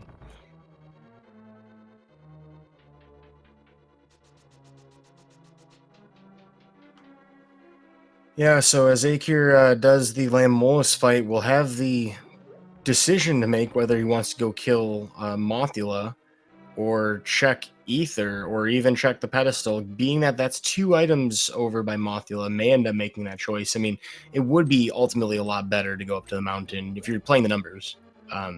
But Eykir doesn't have a reason to know one way or the other on that. Like, what it's going to actually be. He just has to guess. Week number 2 of the Link to the Past Randomizer League continues tonight as Sir Link-a-Lot will be facing off against Soiner Wrath 11. That is just underway over on Speed Gaming 4, so if you're looking for more Link to the Past Randomizer League, we got that going on. And then later on tonight at 10:40 p.m. Eastern, it is the match between the Hyrule Track and Field and Forfeiters RS Tabby Cat 54 against Recitador. That's over on Speed Gaming. Tomorrow we've got a lot of great matches, plus also a Kirby relay between Western runners and Japanese runners. That begins tomorrow morning at 8 a.m. Eastern Time over on Speed Gaming. That sounds really exciting. I don't have a Kirby pun for that. I just want to see it. They're going to be racing 15 different Kirby games tomorrow, from NES to Game Boy to the more current stuff. That's going to be a lot of fun over there on Speed Gaming tomorrow. Eykir goes back up to the mountain. Probably going to check the tablet first, but then has to go and deal with the cutscene. Then back upstairs. Rick, I gotta say, when you say 15 Kirby games, I really think that Nintendo's been using the copy ability. Either that or the mirror ability. Either way, it's a great use of a Kirby ability. I like what you did there. Well, I think Eykir, at this point, really hoping to not have to copy his route several times, but we'll end up going to Ether and then presumably Tower of Hera here. So this is... Hold on. Yudai, we have to start something. Yes, there's a 22 item locations in Ganon's Tower in which you can find the big chest. I'm going to put mine in real quick. If you like to guess for fun and for glory, I guess, throw it into chat, the number between 1 and 22 you think it'll be. Rick, where do you think we're going to find that big key today? I put down number 6 as my answer here, so get your guesses into chat. Let's get many different answers here as we try to see who can guess where the key is, get themselves some leaderboard points, and we'll have some fun with it. Where do you think it's going to be, Yudai?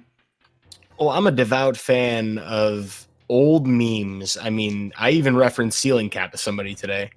So Bob's Chest, number 14, traditionally routing speaking, would be the guess from me today.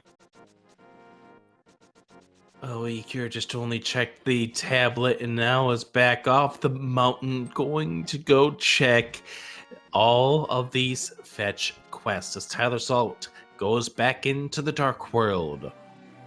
Gonna be a pretty decent time here for tylersalt. Yeah, with all things being added together, the flute here in Turtle Rock and all of the other loop-de-loops we've had to take, this will end up being a pretty fast finish for tylersalt in the grand scheme of things. And I understand where Eykir is coming from, walking away from that Tower of Hera. This location was dead to him all the way up until now, because literally everything has been checked. Although I don't think he checked the pedestal. At this point in time, he's either resigned to getting up there, the pedestal, or into the Tower of Hera. Either way, I think the pedestal is going to be the last stop for Eykir based on the current route that he would be taking. So therefore, we'll stumble across the cape in his journeys. Chest number 1, no. Chest number 2, small key.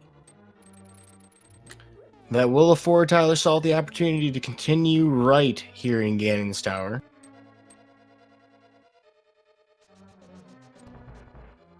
So we're going to go ahead and check the right-hand side. Chest numbers 3 through 6 will be in here. And now Eykir is going to be taking this long break. And now this is going to be an unfortunate break, because now Eykir's thought process is not going to be of a healthy and happy thought process. You're this deep into the run. You know where the hookshot is. You've cleared everything else out. You are not a happy person while you're waiting the 30 seconds for these tiles to fly at you. I mean, this may be like the sort of scenario where your tea break, coffee break, whatever turns into like something of a stronger variety. As you know, you're kind of just bracing for the remaining portion of the seed. You know, we might be joking around a lot, but Eykir's decision making has been sound. It just hasn't paid off via terms of randomizer. This is what comes down to luck, really. This is bad. This is unfortunate luck for Eykir. The decisions he made are right. It's just it didn't pay off. Number 7 is 300 rupees. It's going to make your way over towards the top left corner, the Staphos room. Like, I mean, just to kind of dovetail off of that even further, the choice to not go to Mothula before doing this, it makes a lot of sense. If you're going to have to get all of the pendants for the pedestal, you'd want to do this first. 8 is no, 9 is no, 10 is no, and 11, wait for it, is no. Not even a Sankart. 14 hearts at this stage here for tylersalt. Number 15, the next check coming up over here. There's the magic cape for Eykir, and Eykir's going to be sick to his stomach at this stage. There it is! Number 15! So 15 for a big key for tylersalt. Eykir at about an hour and 42 and change, getting his no mode. Will soon be in go mode, and then have just Swamp Palace separating him from Gan's Tower. All things remaining unchanged, tylersalt has a commanding lead and is, without any kind of major catastrophe, should be able to pull off the win here. Yo, shoutouts to Mind of Me, who got the exact guess of number 15 correct and has scored all 14 points on the GTBK leaderboard. Congratulations to Mind of Me. Just going to call out and shout out all you fans watching this later on YouTube. This is why you need to be live for the actual race. You gotta get in on this stuff. Absolutely. Be sure to check out speedgaming.org/ALTTPR League to find out a schedule of all the matches that are coming up here. Also, shout outs to Merc249, who's been clicking the buttons while you've been dishing out the puns, and I've been dishing out all the smooth tones. What have I been here doing? I would definitely classify your commentary as smooth tone, sultry attitude. I mean, you know, let's just say it's a pleasure on both sides of the mic here. It's definitely been a pleasure being on the microphone with you, Yudai Manistic. You can't go wrong working with a real pro, and that's my opinion towards you, not the other way around. But we do have just a gauntlet separating tylersalt here. And, you know, as you were shouting out and thanking all the people behind the scenes, I also want to thank the audience for tuning into this. This has been an exciting race to commentate, and I know that these two teams are teams to look out for, despite their initial records in the first 2 weeks. Anything can happen, and these divisions are very likely to shake up in a week like Randomizer ahead. Well, the thing is that this team here, being in the Lake Hylia division, just got a really, really difficult division. You got a lot of veteran randomizer players coupled with not only that, but players who are super strong at the NMG aspect. So they've got the rando experience, and they also have the experience killing enemies really, really fast. But it'll be really, really fun to see how things come together next week when we have Randomizer. Yeah, different skill sets on display every week.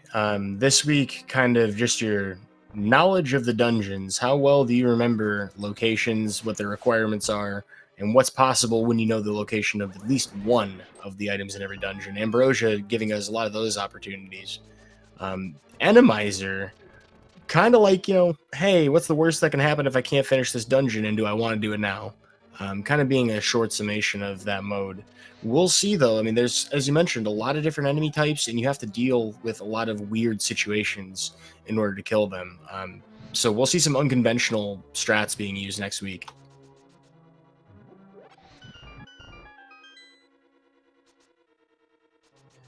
Well, now I have to report an inaccuracy in regards to something that we have broadcasted. I earlier was mentioning that the big key was number 15. It was number 12. I regret the inconvenience and regret the error. Well, look, it was a calculated report, and we're bad at math. They never said that math had to be part of the experience here, doing commentary. That's why we have everybody else guess the number, right? I always assume that. I've never really been one to actually count the chess myself. And if I had, maybe, it could have helped. But so, despite the Gins Tower big key being, I believe, 12 chests in, tylersalt here, darn near the top of the tower already, ready to try and close out this race as Eykir is taking on the Argus fight, preparing for his jump up to the top of the mountain in the tower.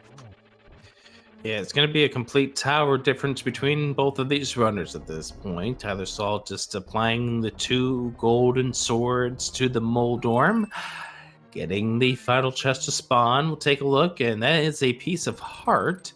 Does not complete a heart container, unfortunately. Eykir finishing off with the Argus fight, claims the 10 arrows, and now with the final crystal can scale the tower.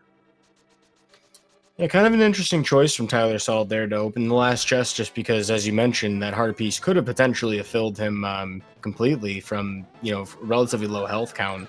We do have red mail to work with the Ganon fight, but a Sankar would have been nice. We did see that tylersalt didn't pick up the powder from the Hookshot Cave mirror, which means that tylersalt will not have an easy way to heal unless he bonks the tree south of the pyramid. Oh, getting bothered by the blue ball unfortunately prevented tylersalt from being able to return one of the balls. Having a really rough fight. This could be where the nerves are starting to settle in. Nice volley right there to at least get one. Trying to set this up once again. Oh, just a bit outside. You can tell very clearly that Tyler is trying to avoid using his one remaining blue potion. Because if you use it now, you're safer for the Aghanim fight, but you don't get the benefits of more magic in case you want to use the cape or, have some sort of massive catastrophe with the torches.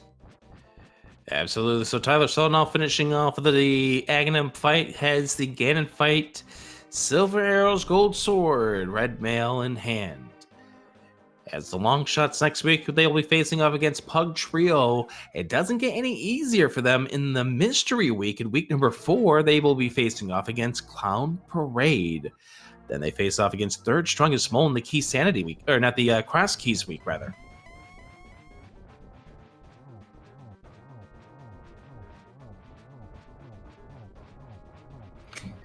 All right, well, 2 phases of 6 slashes each for the gold sword tylersalt, finishing up with many excessive slashes, moving into phase 3 here. Leave a little bit of space there for a lamp spam. No, or we can just use the blue potion right away. There it is. Next week, 16-bit nerds will be facing off against Third Strongest Mole. Then they've got the Wu-Tang Clan. And then they got Pug Trio for that Cross Keys Week. Yeah, and everybody involved in that team is relatively experienced with all of these different modes. That's a very difficult week to win. Now, of course, that is a mode that has a lot of variance, cooked into it. So that could end up being, an upset week. But as you mentioned, it's only uphill from there. From this week, Clown Parade and 2 Pearl 2 Furious to follow. Oh, torch glitch right there with the fire rod for tylersalt. Oh, could have maybe have gotten a double, but swung the sword instead of the arrow. Trying to just play it safe. There's the final silver arrow, and tylersalt will get the long shots their first win of the season to improve to 1-3, defeating the 16-bit nerds who will be dropping to 1-3 themselves. Get your GGs into the chat for tylersalt and the long shots. Well, they grappled with quite the seed to deal with in this race. tylersalt managing to pull it together and attach towards the correct logical chain. Grabbing onto the first victory for the long shots here in Season 2, Week 2. Hopefully starting the trend of extending outwards into the division further. Absolutely. It's always nice to get that first win of the season. Coming through with a finish time of 1:50:29 as Eykir making his way over towards the left-hand side. We wait for tylersalt to set himself up, and we do now have tylersalt joining us for a post-race interview. GG. GG. Thank you, guys. Glad you were here to talk over it. Well, after that commentary we shared yesterday, I knew there was going to be an interesting race ahead of us. And congratulations, you put your team on the board. How does it feel to have the first victory for the team? Feels really, really good. It was my first race was close last week, so it feels good to get a win on the board, especially like a runner like Eykir. It's quite good, and help out the team. I'm not racing again for the next 2 weeks, so it was good to get a win on the board. Give us just 1 second, Tyler.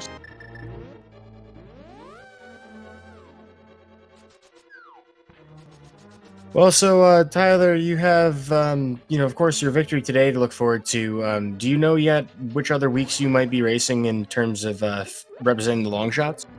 Yeah, I'll be running cross, or as I like to call it, gross keys. I think I have the most experience with cross of my teammates, which is to say I've beaten 1 seed. So I've got that going for me at least. And then I'll be pair in each of the last 2 co-op weeks. I mean, truthfully, I think that is more experience with cross keys than quite a few people in this league will have had walking into it. Only recently have I even done one in the first place, so I know that I can't be the only person like that. No, absolutely. And I think is the only reason I tried it. Frankly, it really intimidated me, and I was like, I watched a couple streams, so I was like, oh man, this doesn't look fun. And then I saw that we were there and we're going to be doing it in the leagues. It's like, all right, I guess I better learn this thing, and then went from there. So here you are, you get this first win of the season, and I know you probably have had a little bit of time to talk to your opponent right after things wrapped up. What do you feel led you to the victory in this match?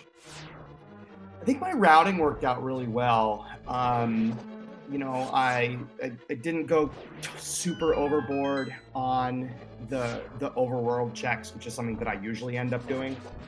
Spending too much time in the overworld and not enough time in dungeons. Well, there was one big thing that happened around the 20-minute mark of this race. Eykir went straight into Aga before going up the mountain. You went up the mountain. That magic cape that led to the hookshot was a huge change in this race. Yeah. I just like it. I forget where the cape was on Spectacle Rock, I think. No, it was in the magic cape was in the Tower of Hera. It was in the hair. It was in the tower. And deep up in the tower too. Yeah, I was worried when that was the only thing that I got out of Hera. I was a little worried, but I was happy, to then I saw that. I was like, oh man, okay, I definitely made the right call. Yeah, here. And that was definitely a huge changing play. Also getting the Cane of Samaria of getting that off Catfish was definitely a nice find for you as well. So talk to me about your Palace of Darkness routing. We'll get to that first. What ended up happening in the Palace of Darkness? Oh, I just completely forgot that I hadn't gotten the big key. I got the hammer, and then I was so excited. It's like, oh man, I remember hearing that it's faster to go kill Helma first. I'm gonna go kill Helma, and then it took me all the way until I got to the big key to go. I'd be like, wait. And then something is missing. The big key. Yeah, at that I was like, man, what a dumb thing to do there that was. But I'm lucky it didn't hurt me too bad. When you found the flue in Turtle Rock, what did you feel after having cleared out Swamp and Ice Palace that had nothing in it? I mean, I was excited to find it, to be honest. I still, I know I could, if I had done things in a bit of a different order, I could have go-moded Swamp and Ice, and that would have been nice. But I figured that I was in a nice little swing around, you know, and so it's like, I'm just gonna, I don't know if I have the medallion up there. Frankly, I had forgotten that I could get into the East Death Mountain checks, that I can get into Paradox and Spiral Cave and all that. And I guess the Dark Death Mountain checks at that point. So if I had done that instead, it would have gone a little bit faster for sure. But I think that, yeah, I was on the swing. I didn't want to deviate too strongly from just being kind of methodical and thorough about all of my checks. So, you know, it was a little frustration seeing that I could have gotten it right away and been in Gono like, you know, 15 minutes faster. But I was at that point, I was like, all right, here we go. All I need is to have the Meyer medallion and we're set. So obviously getting that there, you did not feel like you were behind? I couldn't, like, I thought it was close because I felt like things had gone pretty well for me. I had like a couple like execution mistakes, like in Palace of Darkness, and you know, the 17 times it took me to get through freaking Bumper Cave. Okay, and that was going to be the next topic we discussed here, is the Bumper Cave. You obviously leashed out a few frustrations once after you picked up that hook shot after all the issues you had.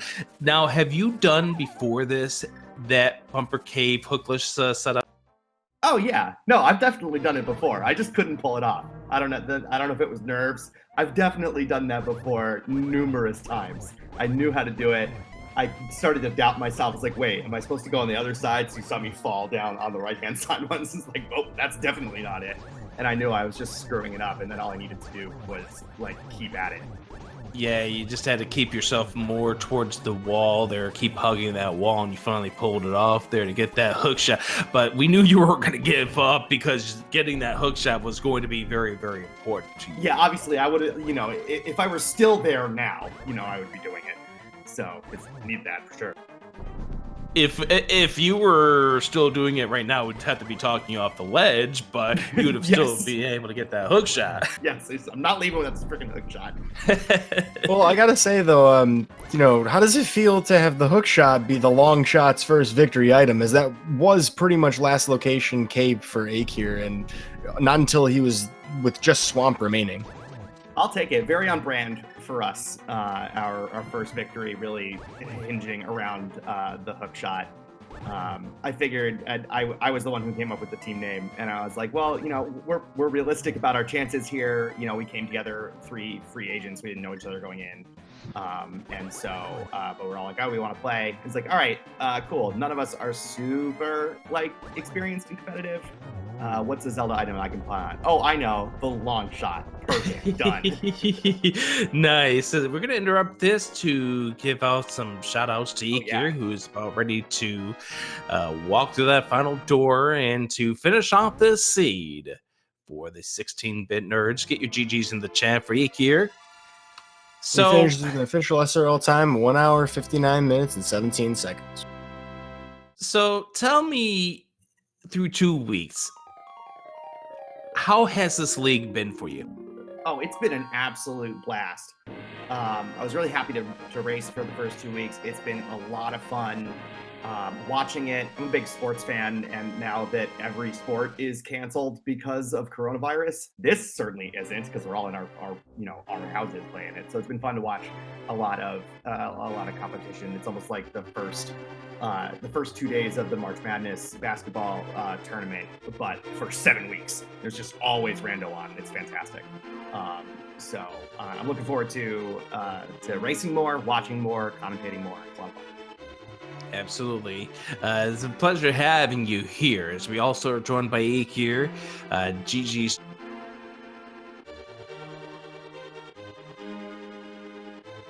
Eykir, how are you feeling with respect to how this kind of all unfolded? I think that you had a very great routing position until it ended up being the least likely and least friendly play that you had to make, you know, still on the table.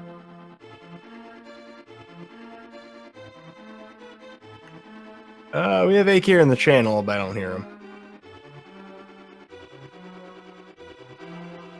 Oh, gotta change my push to talk button. Hey, There we go. there we go. GG tylersalt. GG. Thank you for GGs. Early on, I felt my routing was really good. I mean, I liked going to Aga 1 early and not going to Death Mountain because I've seen too many of these seeds where Aga is to play anyways, so I might as well just get it over with. And if I lost to Death Mountain, then so be it. Especially here in Ambrosia Week, it's like every other seed is an Aga seed. It does, and all the practices I've done, probably 50%. Especially when it gave us Aga like right away. Master Sword, Moon Girl. It was destined. Yeah, it was all right there. It was a very stacked Kakariko in the first place. We did see some divergence from the two of you guys in respect to when we ended up doing South Shore check compared to Eastern, which is kind of a split you might expect to see in a 1v1. But all in all, the two of you were within, I would say, arm's reach of each other until basically it ended up being about the Cape to hookshot. Everything else beyond that, the two of you were very competitive all throughout this entire race. Yeah, last location, Cape. I went in that tower pair 3 times. I should have just done it the first or second time. The first time I just dipped it on the way to Turtle Rock because I wanted to get Turtle Rock done because I had everything for it. Second time I decided to fly back and do Sick Kid and Magic Bat because they were quicker. And obviously having to sit through the cutscene chest, that kind of drew you away from wanting to go deeper. The first time, yes. Had that been big key, this probably would have turned out differently. But because of a small key, I wanted to avoid that until last. And it bit me. Yeah, I've seen like one too many seeds where like skipping out of a dungeon, especially Hera, especially like in an Ambrosia where you know where one of the items is already. I was just like, I knew I could do it. I'm just gonna do it real quick. It's not gonna take me very long. Coffee break aside. I wish that I had. I wish I'd gone up. The flute in Turtle Rock was my go mode item. It took me a long time to get there. Now, one question I do want to ask you, tylersalt, because you just brought that up. How nervous were you about still potentially needing the Quake for Misery Mire after you grabbed that flute? I mean, I was super nervous. I got there and I was just like, come on, all right, I got a 2 out of 3 shot here. The odds are pretty good. I was trying to just keep reminding myself that, this is probably going to work out. I got, 2 out of 3 shot. But I don't even know. I see on stream that Eykir found it. I don't know where it is. You want to reveal where it was? I honestly don't remember where it was. It was in Mimic Cave. Yes. And that would have been a huge changer if it turned out to be Quake to get into my. That would have been terrible. It was a configuration where you could skip, both that and the big chest. It's just, and while it's a long shot, so to speak, pun intended, definitely. You're gonna enjoy this watch back, by the way. It's just one of those things where if you don't know, you feel the nerves, and then when you do know, it's just so relieving. Oh yeah, no, it was just like, this is the last thing that could really go wrong in this race, and so I was fine. And it's funny because you probably saw I was on autopilot to go around and check the and get the big key chest in Mimic Cave, and I was like, wait, I don't need to do this. He's not done yet. I'm going for it. And I'm glad that worked out. And oddly enough, it could have came back to haunt you, but it turned out not to be. As you ended up getting the first win for your team. Now, Eykir, obviously we've got some of the major themed weeks coming up here, starting with the Randomizer next week. Which of these modes are you looking forward to the most? I'm sitting out the Randomizer one. My 2 teammates are taking that one, but I'm looking forward to the random one. The mystery seed. I like mystery stuff, so looking forward to that one and trying to learn the cross keys, sacrificial lamb. Yeah, cross keys. Now, obviously, we don't know who you're going to be facing as far as your actual opponent is, but you'll be facing off against the Yutang clan that week. Which one of those 3 would you love to face off against? Which week is that? Is that the? That'll be Mystery Week, week 4. I don't know. Actually, don't remember who. Let me look. It's certainly going to be interesting. And while, you'll have a probably mystery opponent for a mystery seed week, something I recommend to everybody in this call, actually. Have you guys practiced your spoiler log piloting? We haven't. We have. We haven't yet. We've definitely been talking about it in Discord and trying to find a time when the two different pairs of us can link up, so to speak, and give that a practice. We haven't made our schedules work out for it yet, but practicing that is definitely on our minds. Well, I will say this is my one free piece of advice on that front, having practiced one not that long ago. Use push to talk, save a life. Yes, definitely. We've been practicing a lot of those. They're fun to do. Yeah, I'm looking forward to that. I gotta run, guys. Thanks for the commentary, and Eykir, GG again. GG again. Tylersalt. So give it up for both of these runners. Tylersalt and Eykir on a fantastic race so far here in week number 2. Ambrosia. Should be fun to see how these teams end up going as we move on to week number 3 next week with the Randomizer. And so, any final thoughts, Eykir? You asked me who I wanted to match up against. I wouldn't mind going up against Solsky. We do SMZ3, and it's been like an hour or so. Maybe my chance for revenge. I hope you find a hammer on Zora if that's the case. Okay. Thanks, Solsky. Oh, I didn't realize you were commentating. Guess I should look at that. So, with that being said, we're going to go ahead and wrap things up for this match. Be sure to follow both of these runners as they continue through the Link to the Past Randomizer League, this 7-week regular season heading into the playoffs. We have one more match on the schedule for tonight that is yet to begin. That is going to be at 10:40 p.m. Eastern Daylight Time, as the Hyrule Track and Field faces off against Forfeiters Are Us. It's Tabby Cat 54 against Citador. That's going to be over on the main Speed Gaming channel. A whole bunch of races going on tomorrow. Far too many to mention, but be sure to follow up with the schedule as the races get underway at 10 a.m. Eastern Daylight Time. So, shoutouts to Merc249, who's been clicking the buttons in the background, and also shoutouts to Uday Monistic. I'm Adirondack Rick. Uday, I'm going to let you say the final word on this stream. Have a good night. Well, Ambrosia continues to throw everybody for a loop. It has been a pleasure to have this opportunity to talk about the race and watch it with everybody here. I'm sure that tomorrow and the day after's action will be just as exciting, so stay tuned, folks. Lots ahead of us. I've been Uday, joined by Rick. Have a wonderful night.